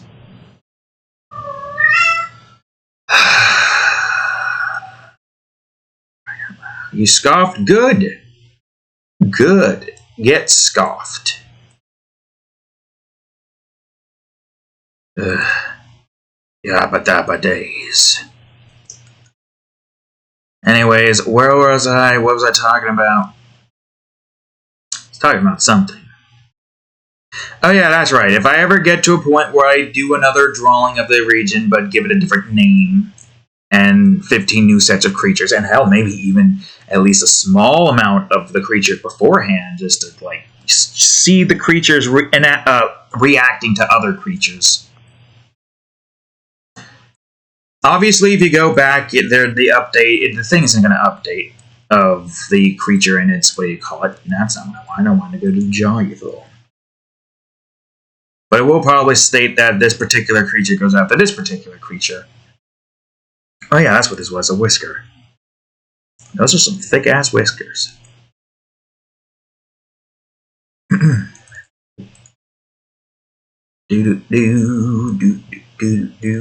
gonna get the teeth right here. Illusions. That's what I'm going to try to do here. Anyways, yeah, plants and new plants and whatnot. So if I were to, for some reason, do the Abundant Woodlands, but at night, but using a different name, which would be a bit strange to do, but I guess it's a real good way to allow me to draw creatures in a very active state during a certain time frame. I could make more plants for this area. Use the plants that I have here prior and just make even more. Of course, I would probably still have to redraw them and put them in a different perspective so it matches, but that's fine. Yeah, I forgot about this little shit. This little sheesh over here. For fuck's sakes, cat. There's no point. I'm gonna punch the desk. I'm gonna do it. If you don't stop, I'm gonna punch the desk. Punch the desk.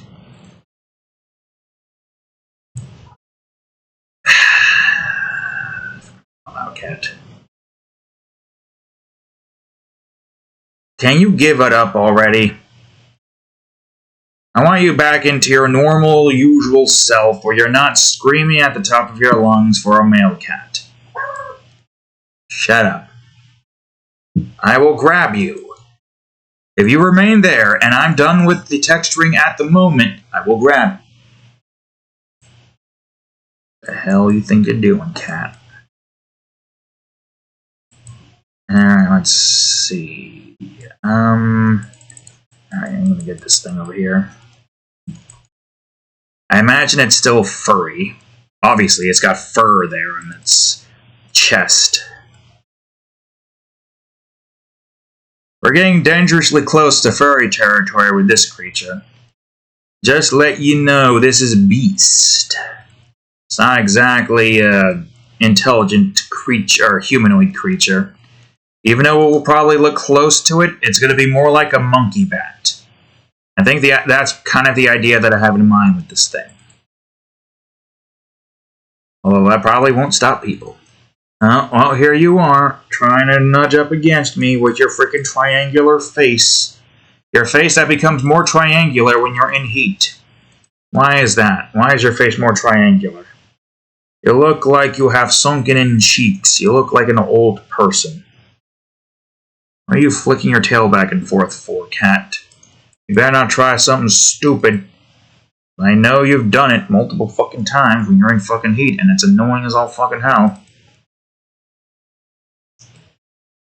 Alright, let's see. I gotta pay attention to you whenever you do that shit, because I can't trust you to not do that shit, am I right? Yeah. I feel like these trees are pretty easy to tell apart amongst all the other things because they are out of place. But only those with intelligence will actually be able to tell. Any other creature will just think, hey, it's just some random-ass tree amongst all these other trees here.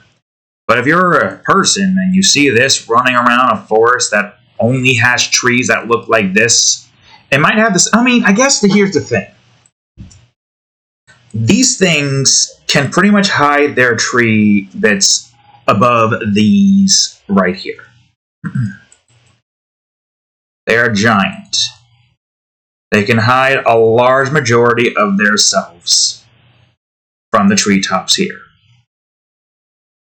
Although, granted, I guess if you're paying attention to these things moving, you're going to be like, oh, well, that right there is a living tree trying to kill me. I probably don't want to be near that. I probably want to draw a few more of these things instead of just having only two. Have them be with different fur. It makes sense, right? We can't just draw the same creature with the same look all the time. So I guess some fish kind of just have the same look, and some rabbits kind of have the same look. These are the bunnies. I don't recall, did I make a rabbit in the other areas before? I don't know. It's funny that this thing just has its teeth protruding out of, or its gums protruding out of its skull. It just looks like it has giant-ass teeth getting ready to chomp you and then just rip you apart. Well, you're in a state right now where you're calm, so I'm not going to grab you. Looks like you're safe for another day. What the hell?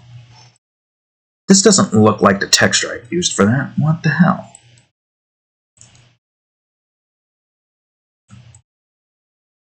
Oh, maybe it's because this is big. Oh well, it doesn't matter. That's fine. So far in the distance, it looks like it's fine. Alright, okay. Let's see. So, we gotta copy some of these creatures. Not all of them, obviously, but we gotta copy some of them. This one, I want to get at least a few of these in here. So I'm going to go over to its name. It is a Pimoth. I want to grab it. I'm going to just copy the S. Pimoth 1A. There we go. Just giant-ass moth-like creatures. Alright, that one is closer to the bottom over here. I arranged the trees. Also, I've been trying something new that I did here. I have been trying to separate these things in a very particular way that allows me... what? Let's see. Okay, it allows me to separate these backgrounds more effectively, you know? Okay, so that's where you are. Where the hell... Right here, underneath this. There we go. So I have now 5 different types of layers in the background. I'm going to have some little small baby-like ones here. I have the near ground, the foreground, the mid-ground, the background, and the far ground. What this essentially is a way that allows me to easily get the fog and all the depth set up in the drawing. Like right now, this little guy is in the mid-ground, which means he is somewhere back here. Well, that's assuming I want him to be in this portion of the area. So I'm going to put you back... Oh, wait, no, hold on, go back up. I'm going to put you back up here, and I'm going to find a place I can put you. Somewhere in the back with the trees. And let me just see, which tree? Maybe this tree. Means I'm going to have to make you smaller, but that's fine. I got so many plants that I have to ship through. Even with all of this, I still got to ship through so many plants. It's insane. I think this is the tree I'm looking for. Yep. Alright, I'll make you smaller now. These things are pretty small in general. They're at least a decent size, but, you know how it is.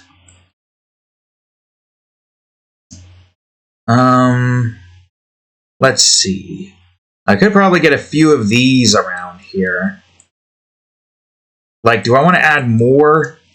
Maybe, like, another one over here, and these two are just interacting, like so. Yeah, just these two about to interact or something. I want to try you, actually, for a quick second. Alright, combine. Spine, whisker, ear, jaw. Okay, here we go.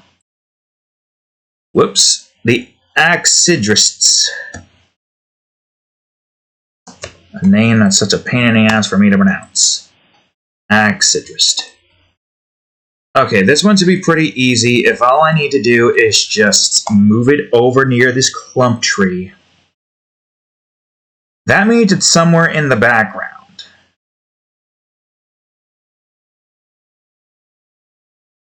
So we're just going to move it in the background, wherever the hell that might be.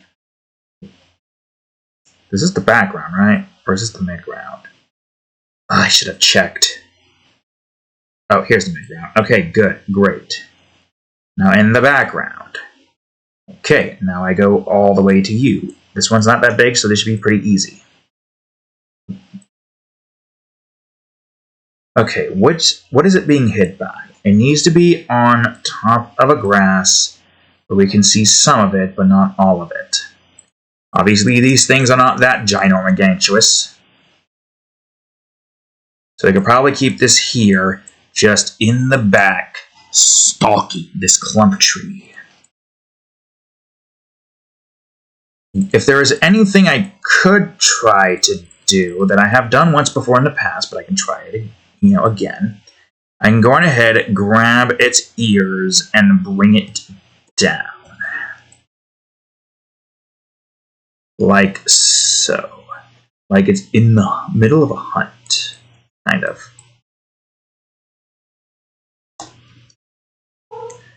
I would need to do the same thing again, and then I would just have to take this shut up pieces and move them around.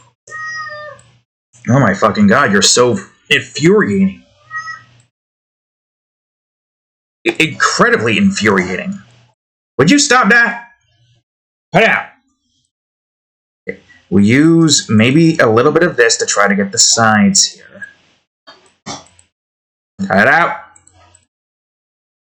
And we'll probably have to, like, shade in a few of these bits here, but that's not that big of an issue. I mean, if anything, I could probably just do this, and then that.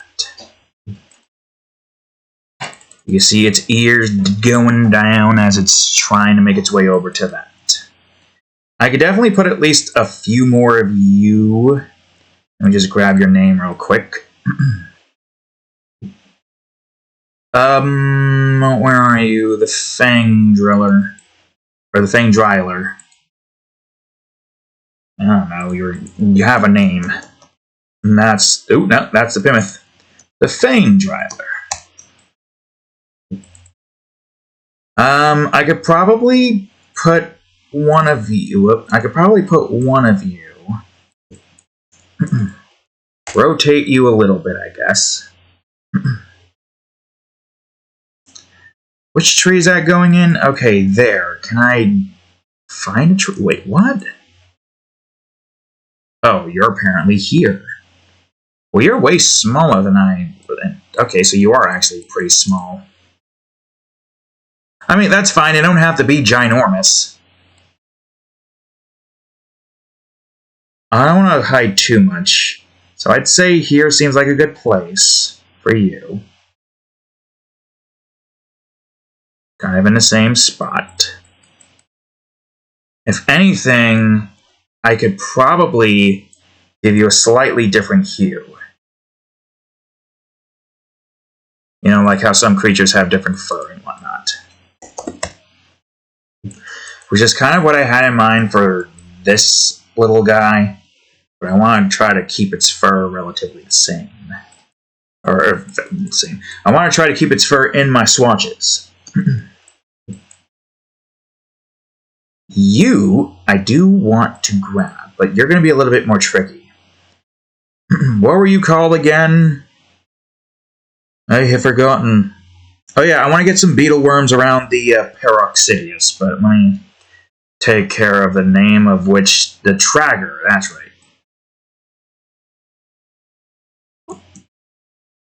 Would you shush? That's not the F... That's not shushing.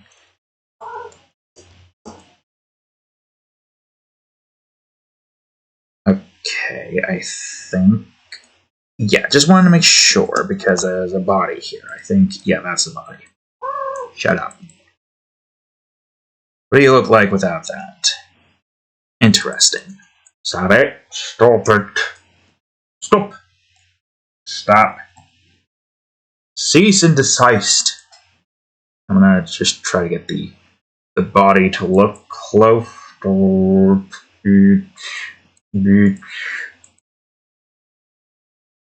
make me poof you again. Poof.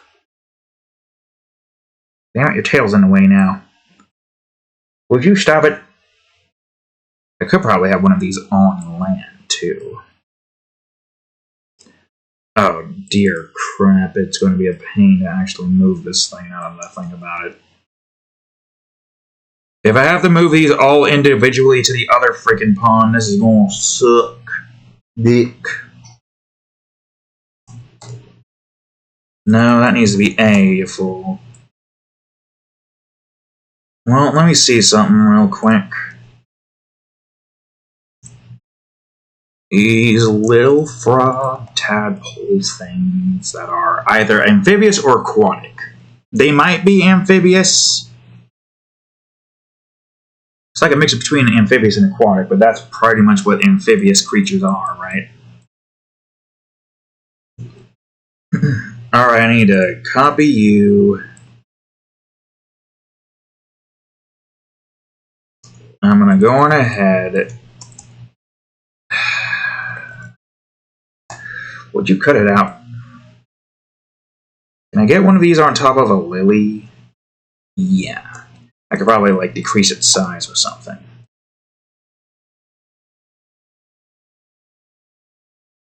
Yeah, but here's the issue. The arms are all the same.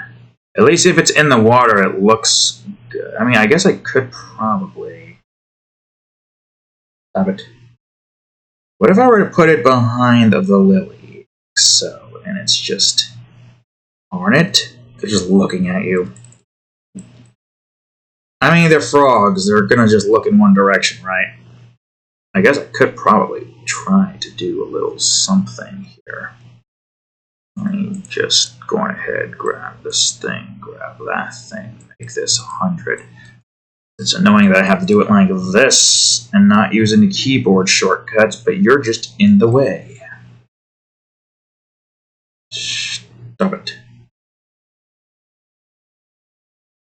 And this thing's eye is going to go in this direction and look in that direction. No. That direction. You're hurting my arm now, Boosh. Don't make me flick your butt. I'll flick your butt. What are you going to do about it? Nudge my nose? Now get off my arm, damn it. They're going to pull a freaking deer on me and... No. Don't give me that closed eye look. That left closed eye wink. That's right, Boosh. What are you looking at? Stop it. Look at his face. Side profile. Alright, get out.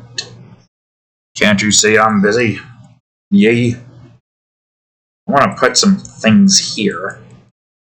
Ah, but it's going to be a pain to move two of these at once. Where... almost got it. Where is this even at? This pond is in the mid-ground.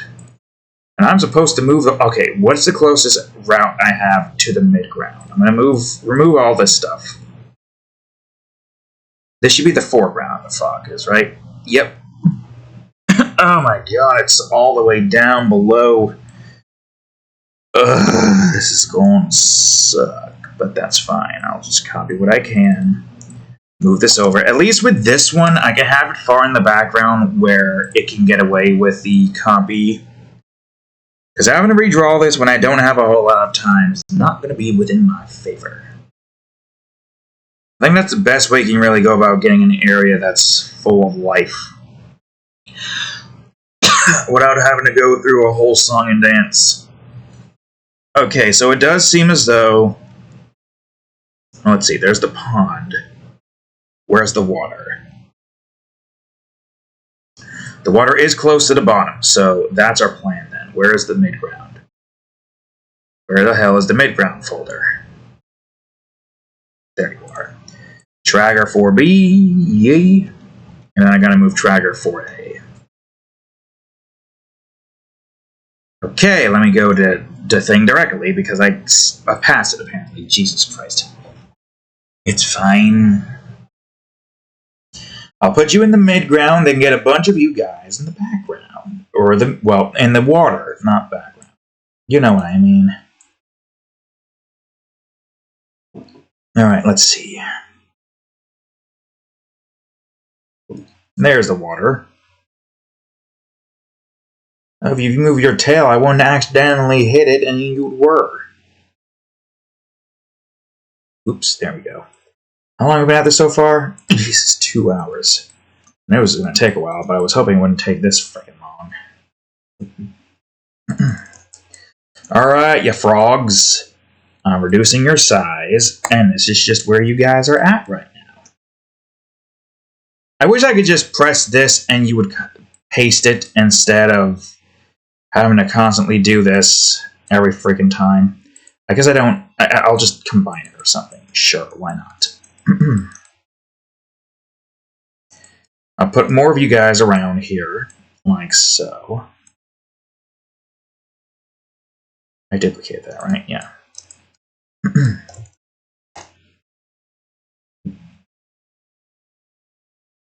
Guys are just around. Around the corner he is.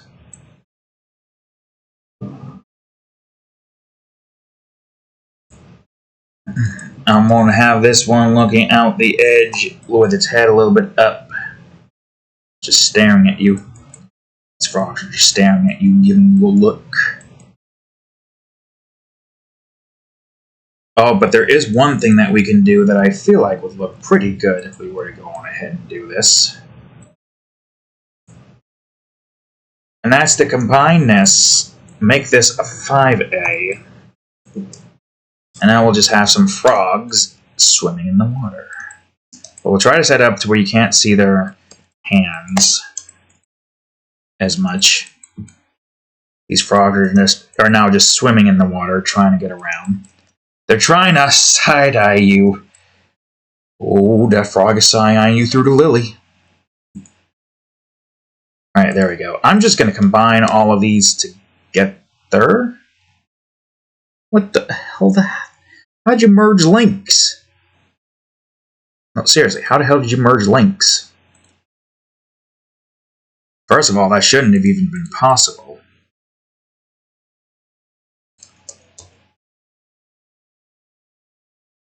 I guess you're not linked anymore, but that's fine. Merge down. Merge down. There we go. The frogs are now where they need to be. Yay. I got this thing over here, hunting a clump tree. Got a clump tree that just died to one of these rabads. I'm going to have just like another one, maybe like mid-jump. I mean, these things are pretty easy to get made. I probably could just go on ahead and just make a bunch of them. Jumps up in the air. Its ears back up from the jump.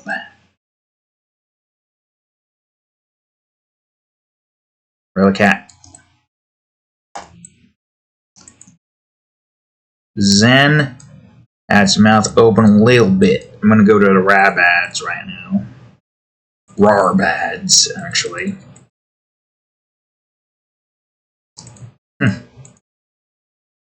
They got just sharp-ass teeth. Long, sharp-ass teeth.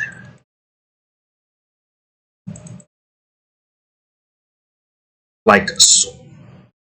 So that one's probably going to have like a nice blonde-ish look.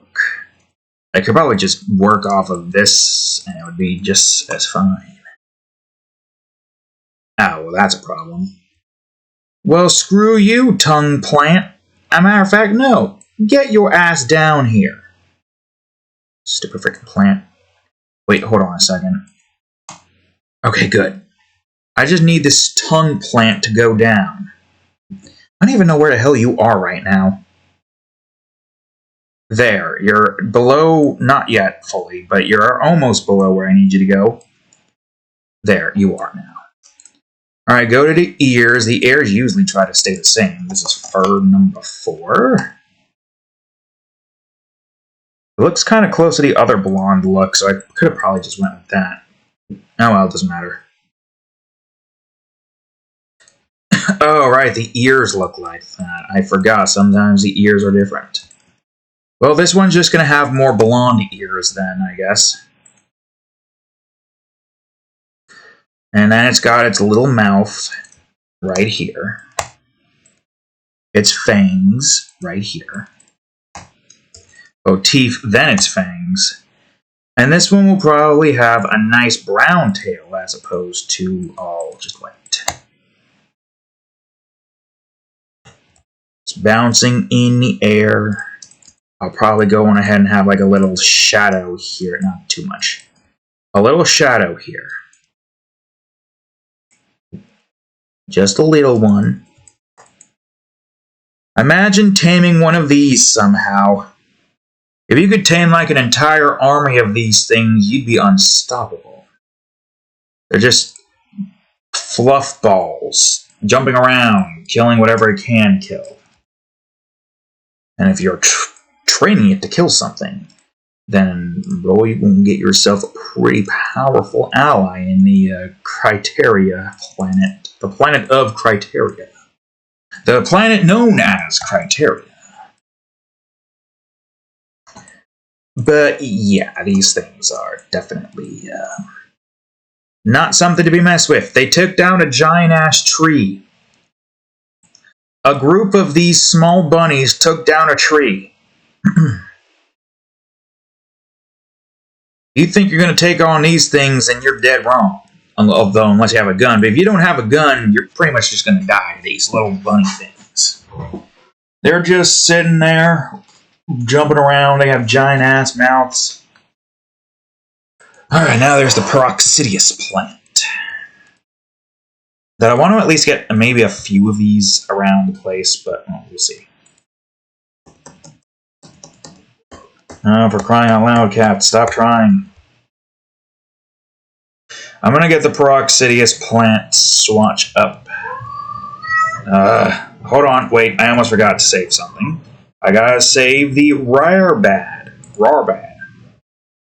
Because I got the things that I need for the fur. Peroxidius.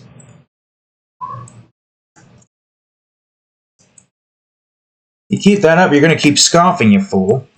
Why don't you give it up already? Ah, shit, the freaking gas merged with the freaking layer. I mean, I guess that's kind of fine. It's just the gas around it. Shut up!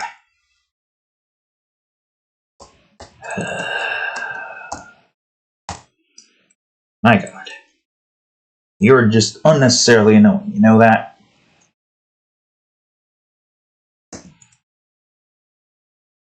Sometimes I wonder why this is an evolution trait. Because it doesn't make any sense when you're in this particular instance and now I ain't able to go anywhere. Let's see. I feel as though I should put one of these in the back over here. Because these aren't that big. They're the size of a normal person. Compared to the Pisidius and the Cryosidius, these are like lesser in terms of like what they can do in terms of size. They're still freaking huge as all hell. A plant that big, releasing gas that can kill you in almost an instance. Yeah, not gonna lie, it doesn't look good. It looks bad.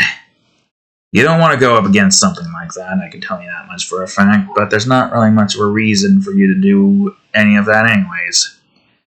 Can you, like, scroll through this quicker, goddammit? I was in the mid-ground? God damn it. I probably shouldn't have put it here. Oh, can I, like, put it... Yeah, I'll put it there for now. You can't see it, but it's outside of everything. Okay, that works too, I guess. Where's this at? Okay, good. Let me just scroll right on in and figure out... That's not what I wanted to grab. I clicked on this, you fool.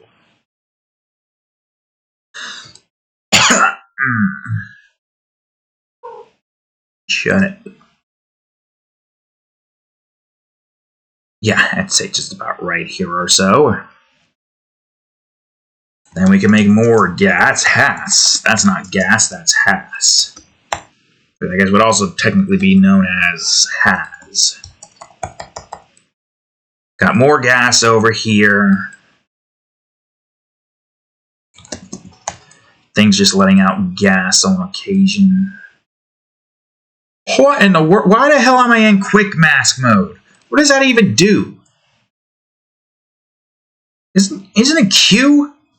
How the hell did I didn't even press Q. I was nowhere near Q. What in the hell? For crying out fucking loud. Whatever, it's fine. What does quick mask do? I don't use that at all. Probably does something. That probably would help at something, but I don't know what it would help with. I mean, we could probably just move your arms a bit around the place, right? Theoretically, it should be easy, right? You don't have a whole lot. It's just your head that's going to kind of stay the same. Your limbs change. Would you quiet? For crying out fuck. No, that can't be there. Shut up. Shush. What is this tail originally? It's just the same as it ever was.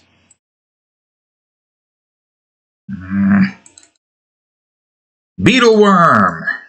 I forgot to grab the actual fucking swatch. Their name, I mean. Shut up! If I don't yell at her, she's just gonna keep doing it. Which sucks. I shouldn't have to yell at you, but you keep making me yell at you. Why is that, cat? Why are you like this? Okay, I can at least... it's going to be a pain in the ass to work with the goddamn glow. I mean, what's the glow? Overlay of 50?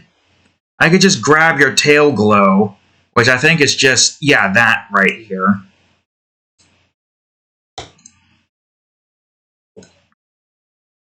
And I'll just do an overlay of 50 as soon as I move you where you need to move to.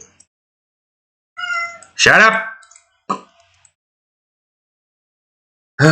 This is the mid-ground, right?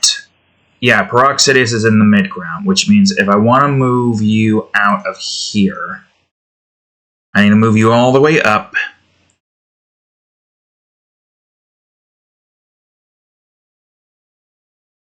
Oh my god, moving through these layers is so painful.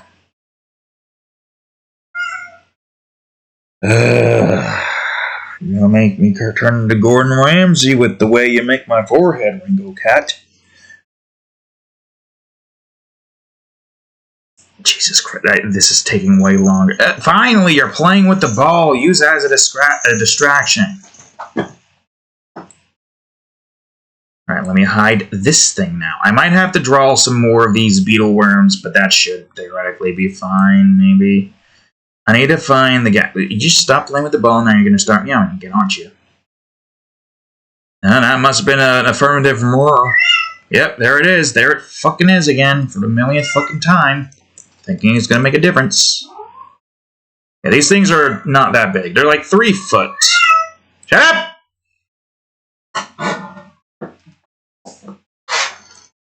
Near the chair, screaming out the window again. This is why I block that off now when I have to go to sleep. Shut the fuck up. 1C. Glow. 50 opacity. See if that loud noise stops you.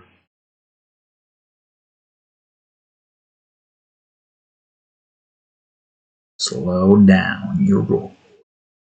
Would you cut that shit out? Cut that shit out! Pills here! Alright, I'm gonna have to draw you again. Oh, I guess I don't have to fully draw you again. Oh, no, I do want your tail to be slightly different. Alright, we're going to draw some of these guys facing this direction. We're going to see the butt of these things, which is not really the butt. Well, I guess the butt is the tail. The butt is the tail. And now we just do this. I'm hoping that the extixies are going to be easy enough for me to just move around. Really, cat? I gotta put an old coat over my clothes so the cat don't freaking go on them. That's right, I'm talking about you. Shut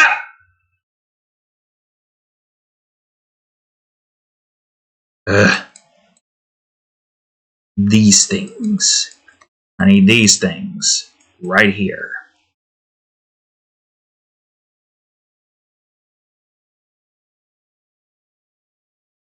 Now we just... I mean, I guess it is kind of just the spiky heads or something. Not really necessary, since they can kind of just use their tail and spit fire, I think. I think they could spit fire. I got these things just trying to get over to this thing, trying to spew out gas that either get rid of it or help it out. Who knows?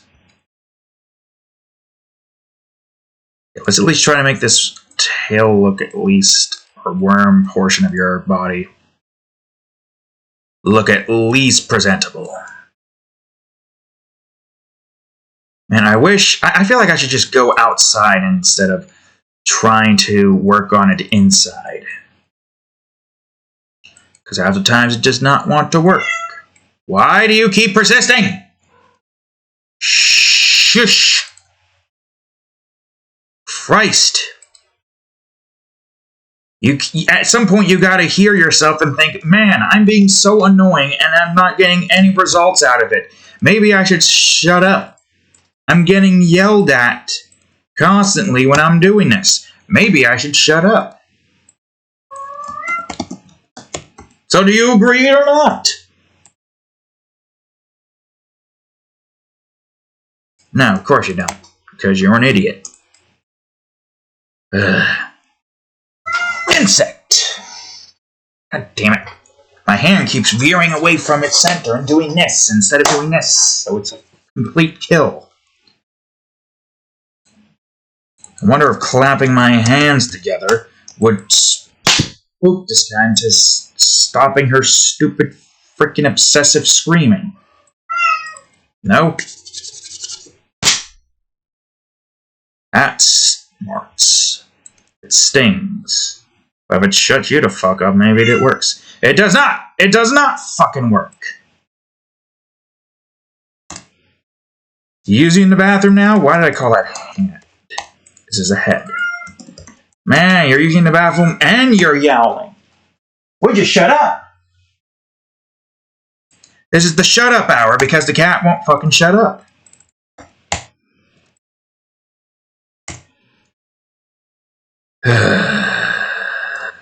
What else? I gotta try to keep the tail within the same instance here. Oh my fucking god, cat. Give it a fucking rest. You're not helping your case here. If anything, you're scaring all the male cats away. That's right. More fat than me. All the male cats are being scared away. I don't even see them in the window anymore because you just haven't exited your fucking heat phase in the past 2 fucking months. On and off, 4 fucking times right now. I don't know if that's normal. It definitely isn't compared to your usual phase. What is this? 1C. I don't even remember which one is which.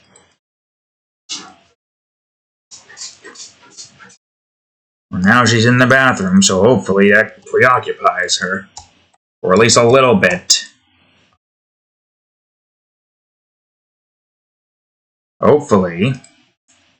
I still don't understand why you keep trying 4 fucking times in a row. You keep failing. And plus, it's winter. It's winter, for fuck's sakes. Are you a winter cat? Do you fucking breed in the winter? Is that it? I have to imagine. Ah, shit. I didn't freaking... Okay, that's fine. I'll just grab this. Combine. Go to this, you fucking idiot. Look at you working the way you're supposed to work. Something as simple as that does not take that long to get made, thankfully. This should not be... I mean, I guess it doesn't matter. No, you idiot. Fucking shell 1A. Move it to 5 here for now. Go to limb. Go to the head. Go to the spikes on the head. Go to the other spikes on the head. Go to the tail.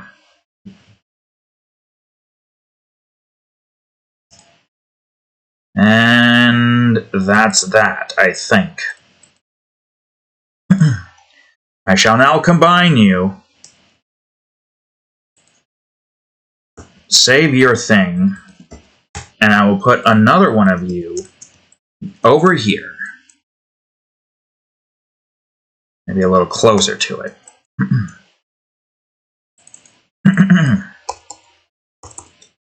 God damn it. Now I can put the glow in. This thing with its tail up, getting ready to assault. It's getting ready to either assault or grab nutrients from this thing here.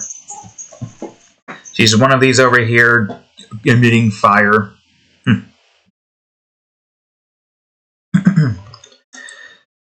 What else? There would be more of you guys Your nest would probably be high up or it's probably in an anthill.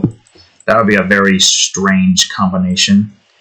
Alright, I'm going to take your head and combine it multiple times over. There we go. So I guess the best way for me to really work with this without having to go through the arduous task... No, not that one. The arduous task of trying to recreate you multiple times over is to grab a few things from this. Although there is a glow. You do have an aura, and, well, it's not all the same, but, you know. Maybe you can get close to it or something? I don't know. That's B, you fool. Alright, screw you then. A. So, like, let me grab this, and let me grab the copies, and let me move it over. I mean, most of this is going to be different. Let me move you to a place that I can actually get to you from. Okay, here we are. I'm going to move the aura up. This is going to be a pain, because the aura is different. It is different. I guess I can have the normal aura kind of reside close to each other. That's not what I wanted to do. Again, that's not what I wanted to do. Stop linking it. Yeah, that won't work because it's just going to be normal. I put it up here and I do this, it's still going to be normal. Plus, that's the head. What the hell are we doing? Up here. Yeah, and then that's going to be that. I think no matter what, the aura has to be separated like so, which sucks. But that's fine because I can take the creature, its appearance, and move it around a bit to work with what we need to work with.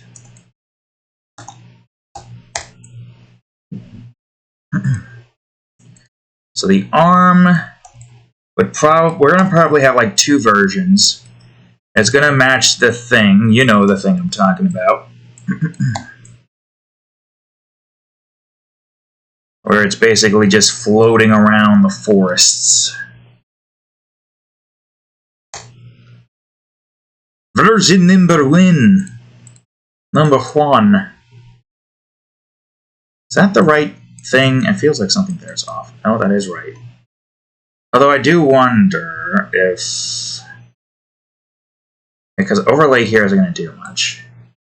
That's the head, you fucking moron. I wanted to go here. That's, again, the wrong place. Go to here. Nah. I said, nah, you idiot. Work. When I'm pressing Control Z, I expect you to reset. Got the arm here. I'll try to move it up like so. Something simplistic to work with here so we can have various formations and whatnot. We're going to try to copy some more of it.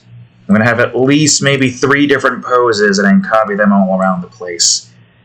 Because if I'm doing this, I'm going to have... I mean, it depends on where all of this goes. Because the auras do match.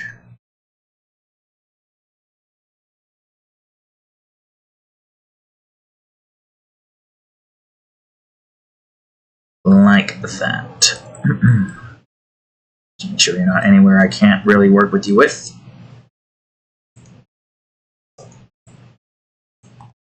And I think we're gonna have this one kind of just... don't know.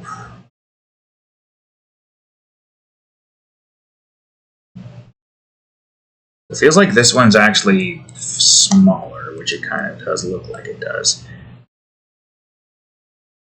Where the hell? There you are. Your arms are going to be going downwards, like so or so. Maybe like move it like this and make it look like it's kind of... maybe look like it's kind of drooping its arms a bit. Yeah, there we go. Arm droopage. And have it behind the leg. have its head kind of just do this. There we are. I don't know what other variations we could have. Arm up variation? Probably. Let's make another set of copies, shall we? To keep this up, we're not going to have enough time to do anything. Which is annoying, but that is the case. Let's try to get this close to finished at least. Like, theoretically, we should be able to get done with this at a hell of a lot quicker pace than normal, but we cannot. But we can't. Because we're trying to get a lot of things finished. Alright, is that everything here? Can I move all of you normally? Yeah, there we go. Alright, Bossum.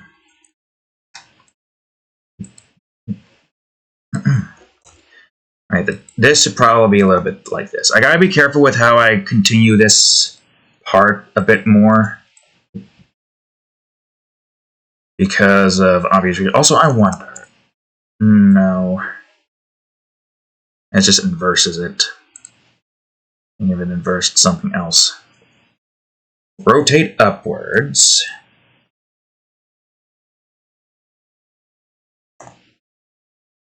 Maybe move the arm a bit over. That's the wrong one. Move the arm a bit like so. And like little... Well, they are technically pixies moving around. Again, wrong one. Again, wrong one.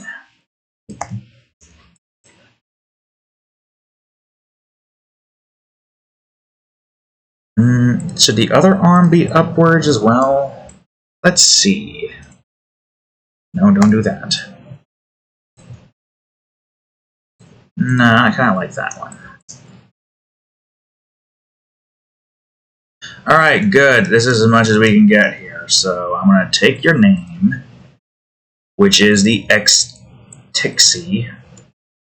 What a fucking pain in the arse to remember. We got its aura across several different bouts. That is going to be annoying to have to move around. I mean, I guess I don't have to move it around. I guess I could just keep it in one area. So there's you right here.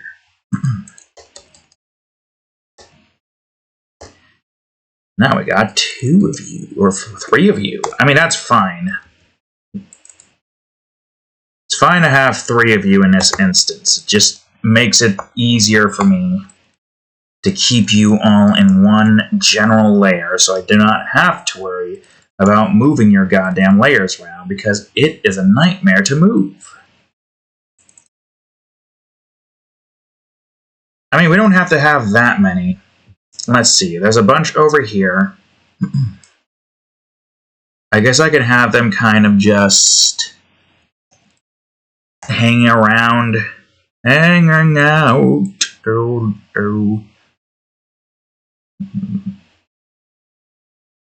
Maybe I'll have like this one around here, and it's greeting its friends over there that are just kind of there. Imagine it just gets freaking swooped by this eyeless mutt. This Axidrists.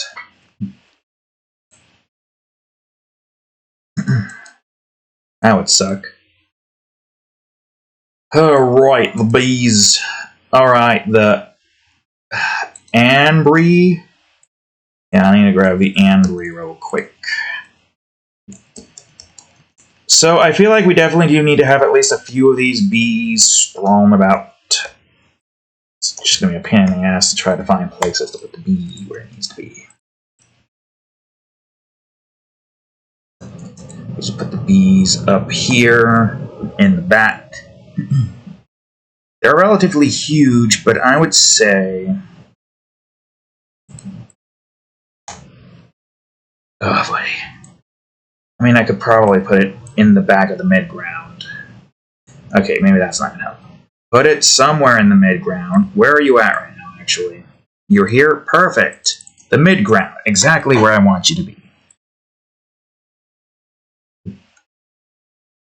So that one down there is trying to grab a flower. these ones over here are trying to mate. Maybe. Yeah, sure, why not? Bee communion, basically. I can just decrease the size even further and just get a few of these in the background. The far background, not the far background, but the background in general, which is behind here, almost, so to speak. Let's see, if you're the size of the bush, almost, then I think you could be smaller then. The bees go after plants. Now they're going after the ant bees are going after these. Oh yeah, you were supposed to have at least a few variations of your friends nearby. Oy vey. Well, I mean, I could just grab the head. Get some of the body bits, maybe? That's not all the body. I don't know why the hell... whatever, it doesn't matter. Combine the spikes. Because the body's there. You know, it don't matter. We got the body, then we got the tail. We got the... Okay, where the hell is the arm at? First of all, why the hell is the tail here?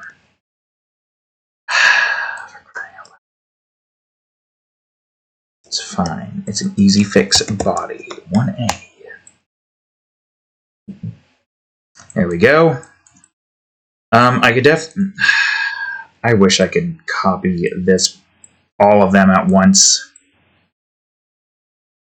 I mean, I guess I technically don't need to worry about doing it like this, but, you know, it's fine.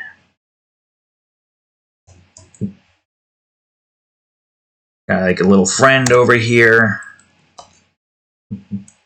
The head rotates a little bit. That's terrible. I don't want to have to redraw the damn thing, so let me see if I can try something else.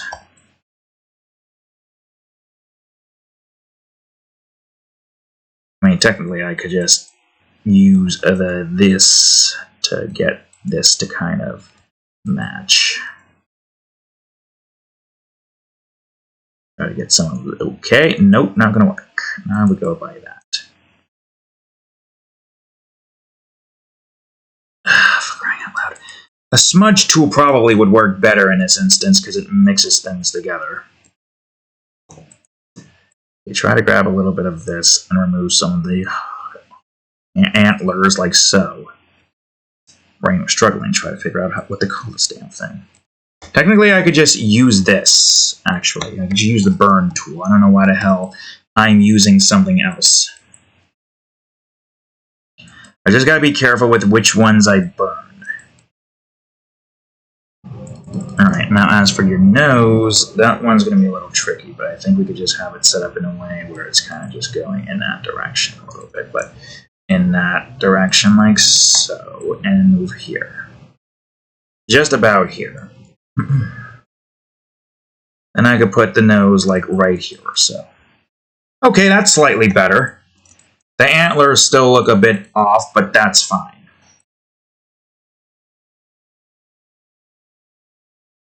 I probably could even adjust the antler size a little bit by essentially doing this. Moving it back into place so it's not off. And then just simply using this tool to reconnect the horn where it needs to be. There we go. I still feel like I can adjust this a little bit. Not a problem. Maybe add in some highlights. The fur. Or better yet, that's not the tool. I wanted R. Better yet, we could do this and blend it in with the smudge tool. Probably should leave that as is, but that's fine. Alright, where the hell's your tail at? I'll make your tail go here. I kind of want to save that in case I want to do something like that again, but I don't know if I am. Well, let me see something. Are you going to allow me to adjust all of... Nope, you're not. Okay, that sucks. I'll just copy you again and then just duplicate the... combine the original. What were you called again? I'm going to guess it's Stagier. Yeah, that's your name. Alright, good, great. I got this little guy over here.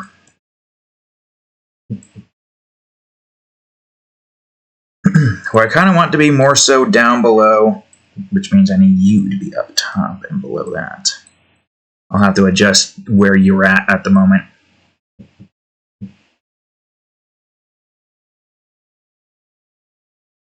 Wait a minute, where are you? What are we looking at? Your head. It's your head. That's your head. Why the hell did that not move down? Okay, let's see.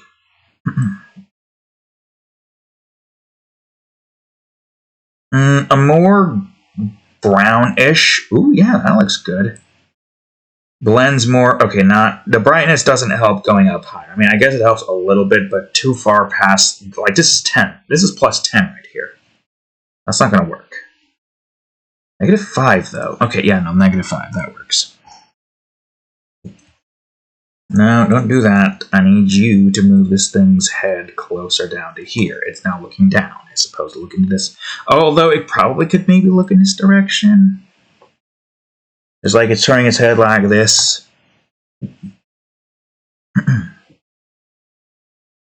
Yeah, kind of. That's the body. I wanted the tail. Yeah, you won't be able to see the tail if it goes that way, so I'll move it here instead. Alright, Stagrier.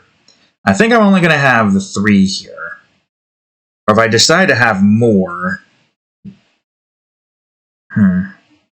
It depends. I think right now I just want to move this thing into the background. Beneath here. And if that's the case, we're probably going to have you about like right here or so. And make you be more red with the saturation decreased.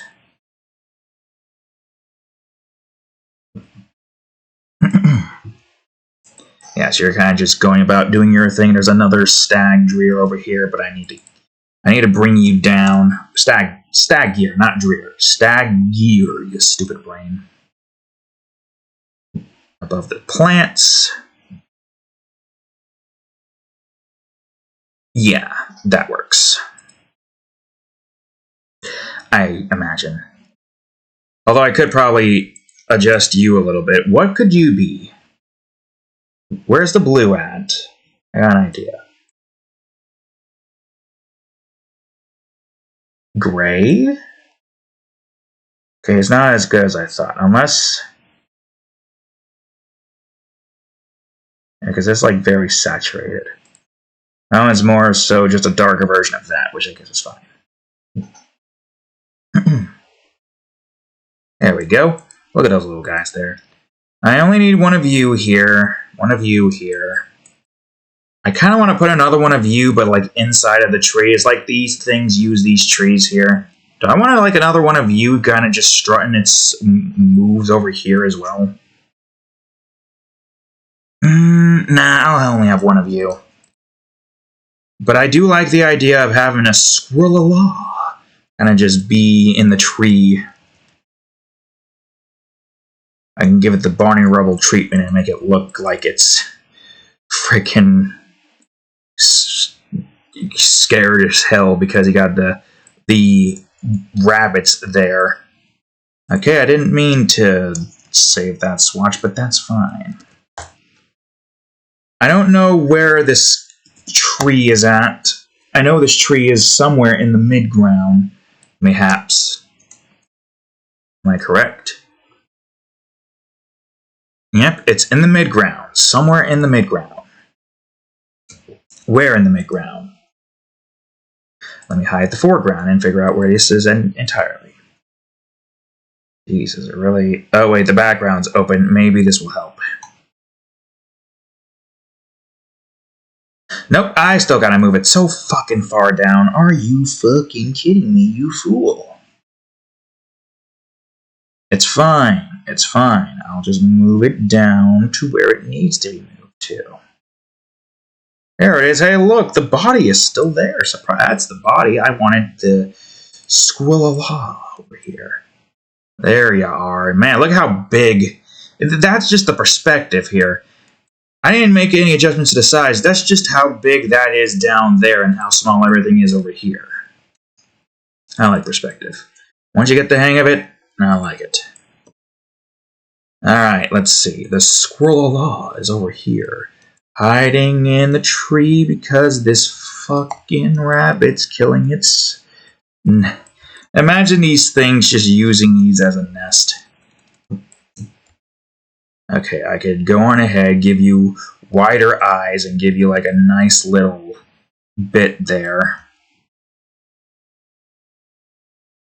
And just give it like a traumatized look. These things might screw you up, but compared to these little rabbits, they don't stand a chance. And they know it. They're like, oh shit, it's those things. Those monstrosities. I'm gonna die.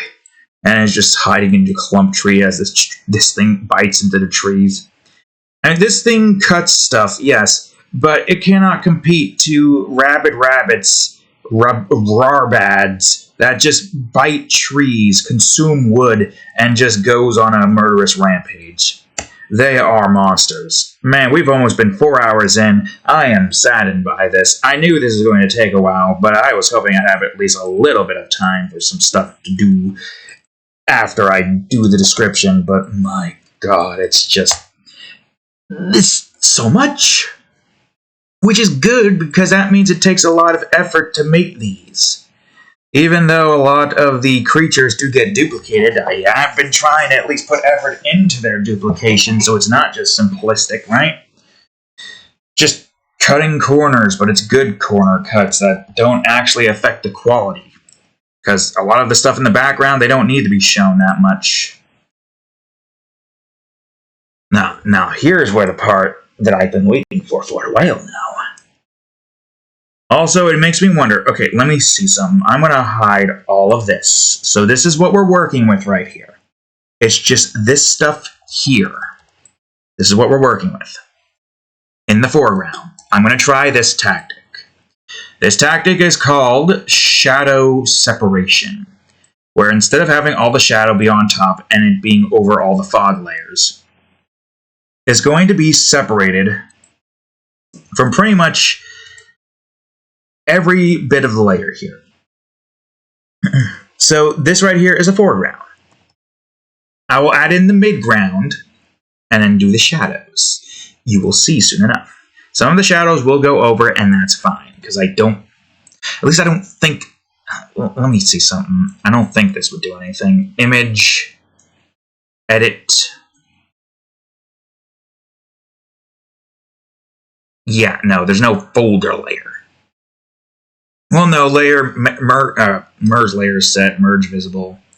Flatten image? What the hell does flatten image mean? I'm curious to try that out, but I don't... Okay, let me save. What the hell does flatten image mean? What? See, I don't go here long enough to know what any of these do. Flatten image. Discard hidden layers. Cancel. What? What is flatten image? Okay, everything is fine. I don't know what that means. I don't want to try it. I'm worried that something's gonna break. What the hell does flatten image mean? What would it do? How the hell do you flatten an image? No, that doesn't make any sense at all. Would it somehow turn it into like a 2D landscape and all the perspective stuff there? Because this is Photoshop 7. I doubt it has any advanced AI image changing stuff. I doubt it has that ability, so part of me imagines flattening an image means that it basically just, you know how you go into perspective mode Like if you put your FOV in Minecraft incredibly high or something, and it just shows everything there. Oh, better example, if you look at a map in Metroid Prime at a very specific angle, it just looks like in the back, that very small structure turns to be a very big structure when you have all the other mini structures there. Even though that big structure just turns into this as you go zoom around it. It's still pretty big, but it's not as big as the map shows it. That would mean that the scroll would probably be the same size as that. I don't know. I don't know what it means by flattened image. It doesn't make any sense to me. At least in this context, it does not make any sense. Okay, so it seems like the fang drill to probably be closer to the top here, which makes sense. Where's my shadows now? Can I just go to the shadows? Just go to foreground, I'll go to the shadows that way. Squirrel-a-law. Or squill-a-law. I don't know why that's funny. It's a squirrel. It's not the first squirrel-like creature we've made, although I don't think it was a squirrel creature. It was like a big-eyed kind of creature that we made in the mezzanine patches.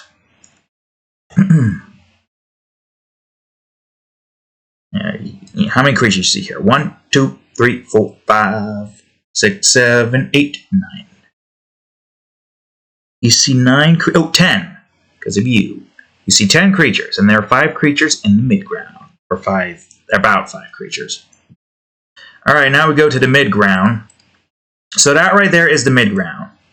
Yeah, we got the boar, the stag deer, the rarebids, the clump tree, and what's missing? What am I overlooking? I'm overlooking something.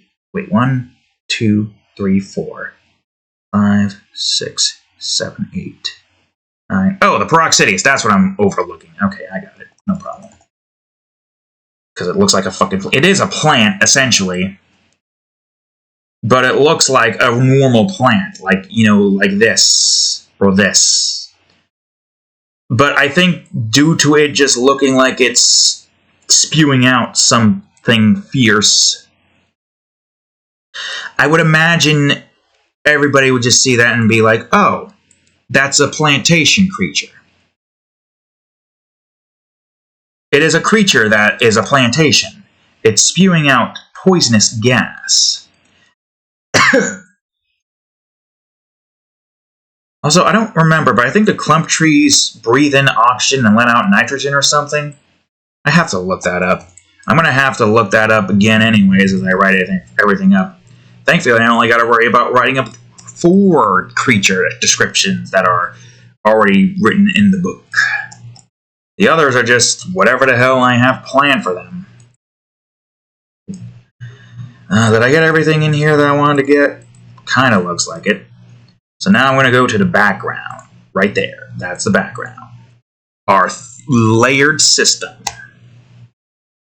Which it makes sense to do because of the whole, well, obviously, if you have a bunch of problems with perspective, doing layers here would help. It helps a lot. That tree isn't really being shown fully, but I guess it's fine.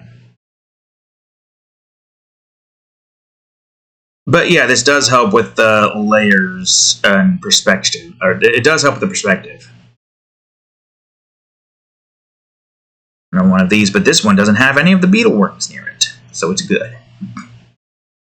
And now the foreground, which in this instance doesn't have a whole lot to it, but I'm still going to put a shadow in it, because why not? That right there, you're seeing bits of the Great Plains.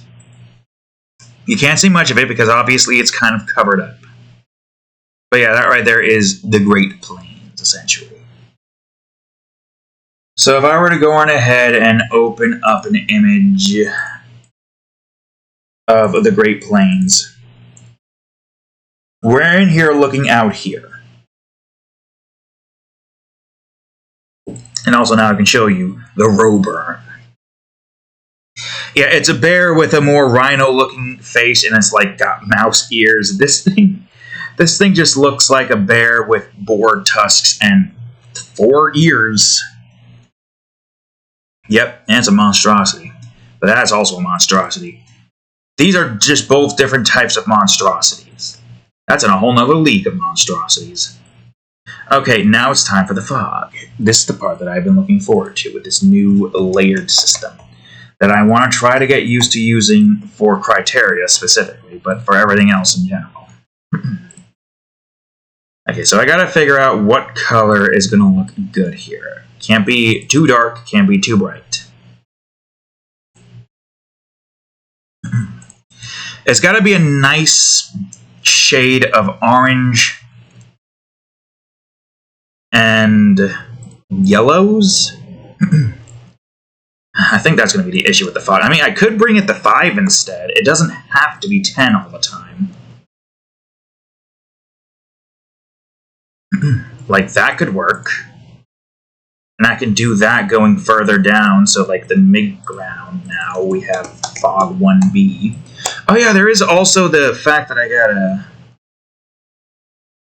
Okay, hold on. I'm going to go with 5. 5 for a little bit. But yeah, there's also the fact I gotta go on ahead and put grass around the creatures.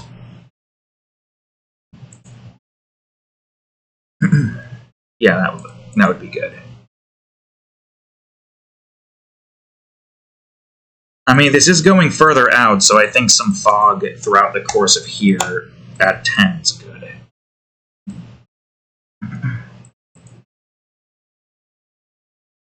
Yeah, kind of. I wonder if I can get a green somewhere up top, actually. Like a lighter green than that. No, not good enough.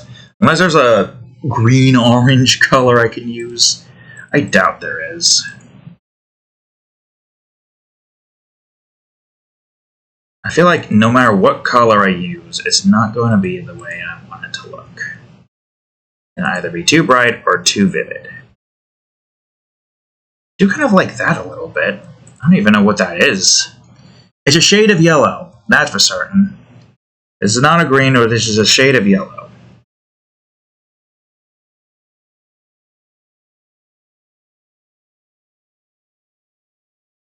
Okay, hold on, let me go to 10 and see what this looks like. Oh, actually, that looks better. I do not need that other yellow then. I probably could still use it. I don't need it at the moment. But this looks like a 10. Seems like it makes it a little bit too bright going even further downwards. But it keeps everything kind of leveled, so yeah, maybe that still works. Let me see if this works. Doesn't do much. Which is weird. That should change more than it does. That's yellow. That's the orange. That's the yellow. That's the orange. I can kind of see the change happening here, but other than that, not a whole lot. I mean, it makes it less orange, so I guess that's good. I can save the orange for the actual lighting bit. Okay, before I actually go to the lighting, though, I need to go back to Criteria. Go to the Abundant Woodlands. Real quick.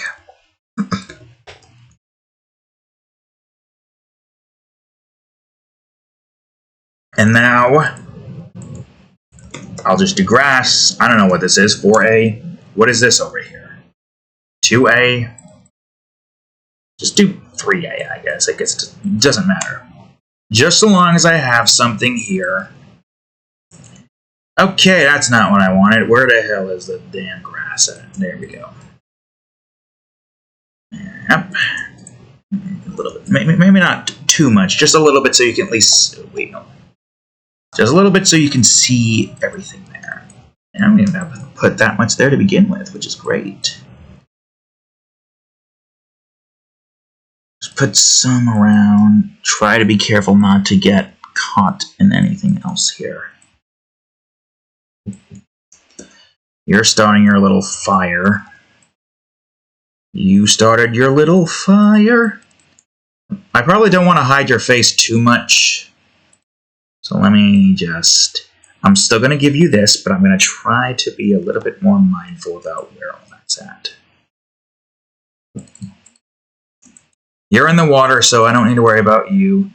You're already kind of behind some of it, grass. That leg is up. I would say, okay, you're at the mid-ground anyway, so let's go to mid-ground and take care of our third grass. I would say we have some grass here, but that's it, for you at least.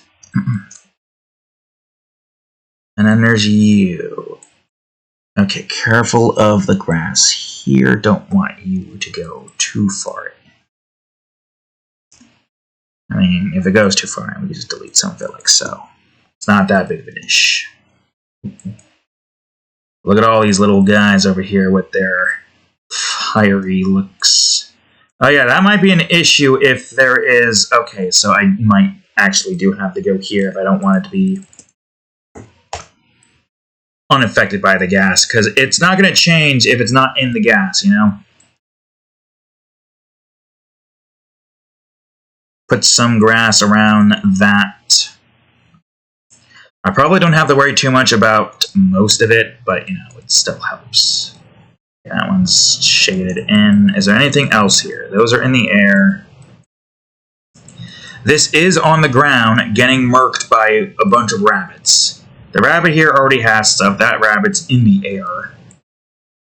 I'm going to try to have the tree... Okay, that's going to be a problem with the rabbits in the way, so why don't I just go to the tree then?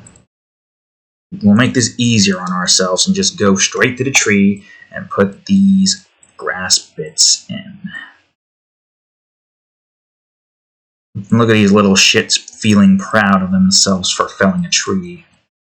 That one looks like he's got a shit-eating grin right over here. Oh, that's how I entered Quick Match Mode. Get the fuck out of Quick Match Mode. Matter of fact, get that out of the history. I don't need that in the history.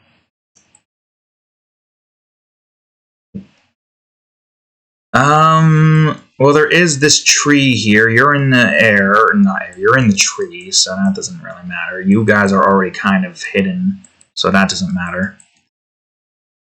I guess I'm just going to go over to my background then. Put in grass, 3E. Then go on ahead and put that grass in for the tree. Yeah, look at that. Look at that grass blending in with the tree.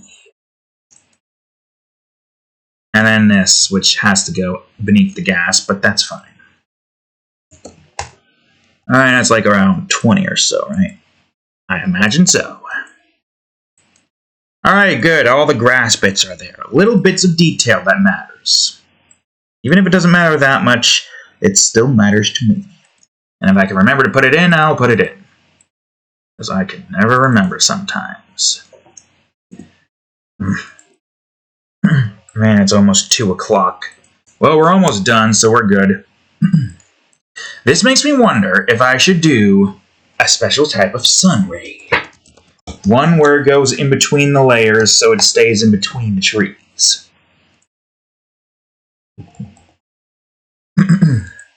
So this one's going to be interesting. I think I need this to be more orange-like. I think that's what the light needs to be here. Has a nice orange look to it. It's going through some of the trees, so that means some of the light is going to go through these trees here. I mean, this is a forest after all. So, granted, it is a bit different in some areas. I don't need to have this be 1A.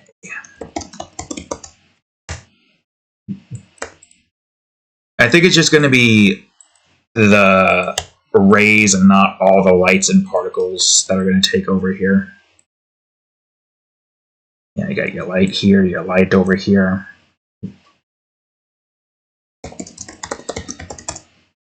I mean, this is definitely a very interesting way to go about drawing these particular types of scenery, which is just all nature, wood-based stuff. You got your baseline without the effects and whatnot. And without the effects, they might all look the same, but with slightly different colors depending on the color needed for the biome. Like if you look at the mezzanine passage, you think, oh, there's no possible way you're going to be able to make this not look like a jungle, right? But this is not a jungle, this is a forest. The jungle has a shit ton of decorations and a shit ton of plants. This, sparse, but not too sparse. Thick, but not too flaccid. But yes, point being, these right here, I'm also going to do this for this so I know where I'm going. These right here are two different regions, but they are close to each other. And I'd say the good thing about the effects here is that we got one that's more tealish, and this one's going to be more orangish. Orange, maybe some pinks. I'm on complete black, right? Yeah, I am. Got that bee floating in the air. Got these trees getting at their shadow rays. You're not going to be able to see much of it from here, but that's fine. Alright, I think that's all the shadow rays for this side that I can really add. Shadow ray 1-4. I think there's probably still going to be a little bit of bluish colors.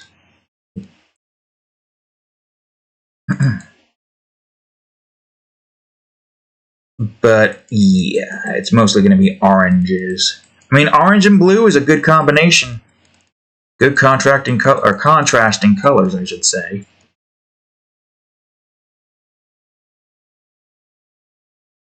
Aside from that, there's like orange with some blue in the effects, but greens and browns. Orange and green, is that a good contrasting color, or is that a conflicting color? I don't quite know. Okay, that's not what I want. I want you to be 1D full. Where are you at right now? Okay, so the only ones that it really is affecting back here are just these. Not like it matters because not a lot of it's being shown, so that's fine. Alright, next objective. Still the same old, but now this time, not in that, but in here. We're going to have all of our sun ray types here. So we're going to have sun rays back here. And maybe a little bit over here, shining down on the, what do you call it? Alright, and then we're going to go to the background, and we're going to have even more sun rays. These are going to be smaller sun rays, and they're going to be far back here. And it's probably going to kind of mesh with this so that the central looks brighter. Which I think looks cool. A little bit of brightness here, a little bit of brightness there. Yeah, because everything's kind of just back here. So that's all we have to work with in that back area here. Okay, I think that's all there. Now we just work with all of the effects. The areas. Light orange area. Effects, go. Form of 100% opacity and flow. That seems a bit too bright. What about this one? This seems like a... Oh yeah, that one's a good contrast.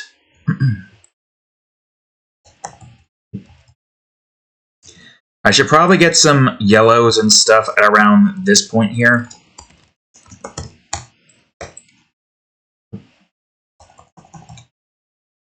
Like, yeah, about like maybe here. And then we can have some blues, or maybe just a teal. A teal might work in our favor here. Not too much teal, just enough. Or how about this blue? Dark blue? No, too dark. Too blue. Too bright. Huh. Purple? No, too sunsetty. I feel like either that or this would work. I would say before we do that, let's get some pink area in. Maybe we can have it contrast. Maybe. Contrast could probably work in our favor. Now let's try to get some teal in here. Maybe we just don't have the right blue shade in our department.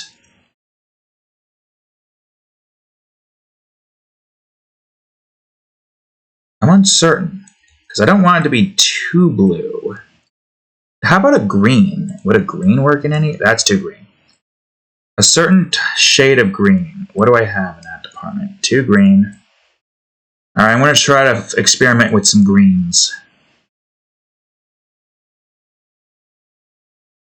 How about here? Oh, that kind of looks a little good.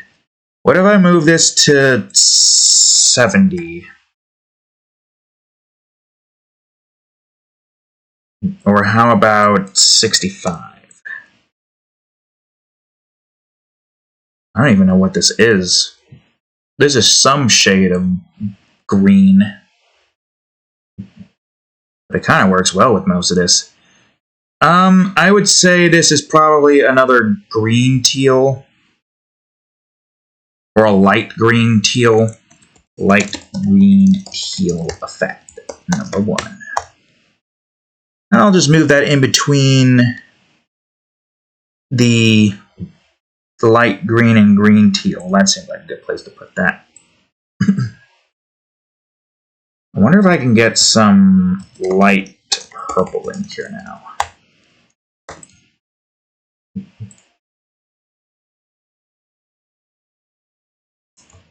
I feel like I'm not getting the right shade. I mean, that kind of looks good back here.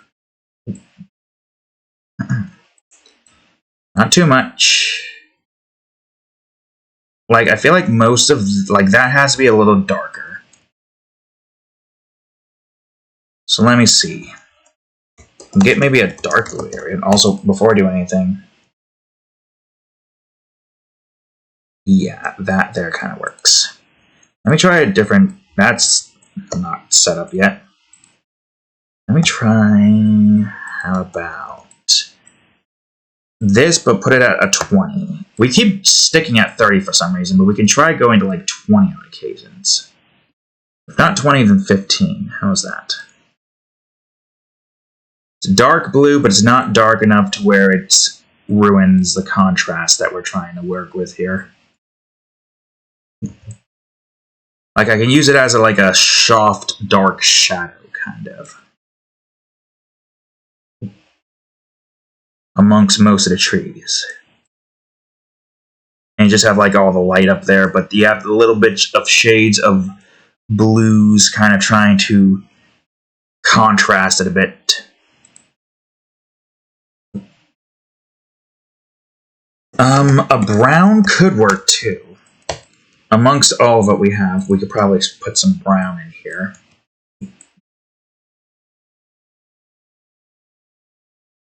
Like browns around here, maybe. Nah, too much. But maybe browns around here. It's a forest, essentially, right? It needs to have a nice solid amount of, what do you call it? Man, that barely does anything. Does make it a little bit brighter, but I don't know. Which one's better, the warmer look or the cooler look? I do kind of like the warm look, but maybe I can better set it up. If there's nothing much more I can do, we can try seeing what we can do in the sepia department and then finish the drawing off. I don't got much time to work with here, so I gotta get this finished. That's effects. I want to... Okay. Oh, shit, I forgot to save the effects. It's fine. I could just go on ahead, hide all of this, hide everything but the teal area, re-grab it, and then re-put it in light green teal effect. Number 1. Save it, you dumbass. Save it. Save the damn swatch. Put it in and then save it. Now save it. Effects. Nothing else. Effects. There. Okay, it's fixed now. Let's put all that stuff in. Get the rest of this in. Boom. Alright, good. That's been saved. Now we go to sepia. Alright, let's see. I need a nice... Ooh, I do like that a bit. I like that, but is it good enough? That's a good question. I will save that swatch. I'm going to look around and see if I can find another. This one seems too bright. This one seems too yellow. That one also seems a bit too bright. That one's also pretty good. Like, I could probably use this to take most of these in like so. And I could try to get, like, I don't know, some kind of shade of a light blue in here. Or purple. Maybe not. Well, that's a light purple, so probably not. Green? I feel like I'm missing a shade. How about this one? Don't know why. I barely even use that.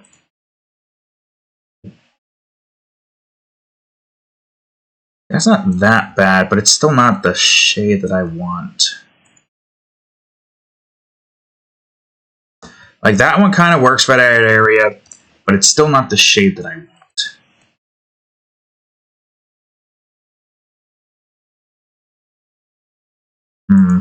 I'm not sure. No, that one is fine, I think. I have no clue. No, that was fine.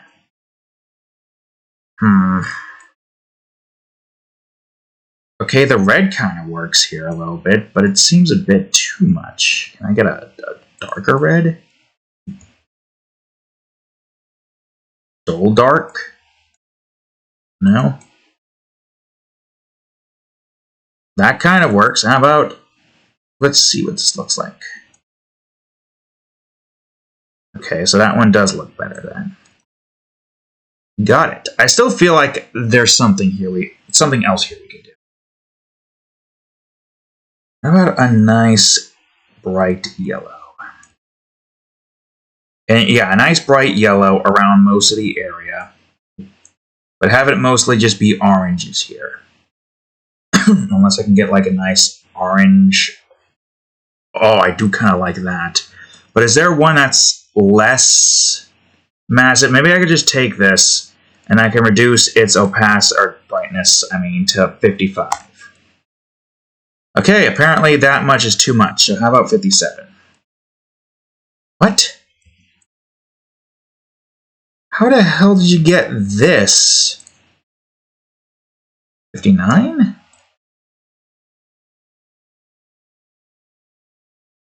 Okay, you know what? I'm just gonna... Or maybe I could do that with this, but still have it be bright and up top here.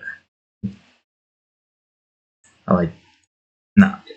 Have it there. There we go. Still bright over here, though. I still feel like I need some more blues in here.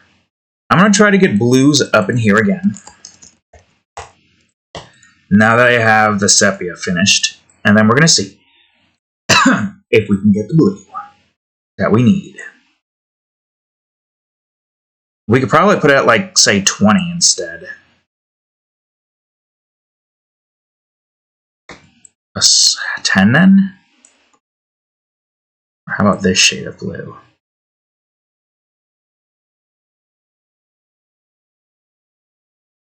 It kind of balances out what we had here before if we do it like this.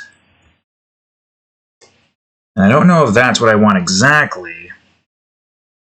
For having it mostly just be the blues.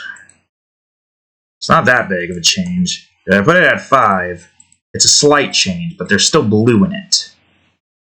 So yeah, I think that's pretty good. A slight change, but there's still blue.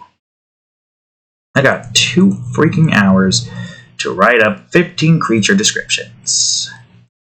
Wonderbar.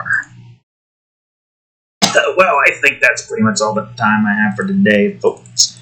So we're sitting on my swatches and getting everything where it needs to be. But yes, a nice forest in Criteria. So as soon as this is done saving, we're going to go ahead and do with effects, without effects, with effects, without effects. Such a huge difference. That's how you get your sunlight rays over everything.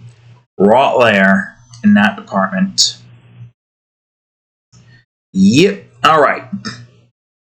So that's all the time I have for today, folks. It's over 3 hours, almost going to 3.5. So without further ado, thank you all for watching today's episode of Our Time. I'm tired, and the next episode of Our Time is going to probably be a long time from now. Who knows? So if you enjoyed today's episode, please leave a like, subscribe for more, check out that there playlist, and of course, previous episode of Our Time right over here, and the most recent episode of, hopefully this is posted on Thursday, played up RTC Edition right over here. Anyways, thank you all for watching, and I will see you all in the next episode. Later.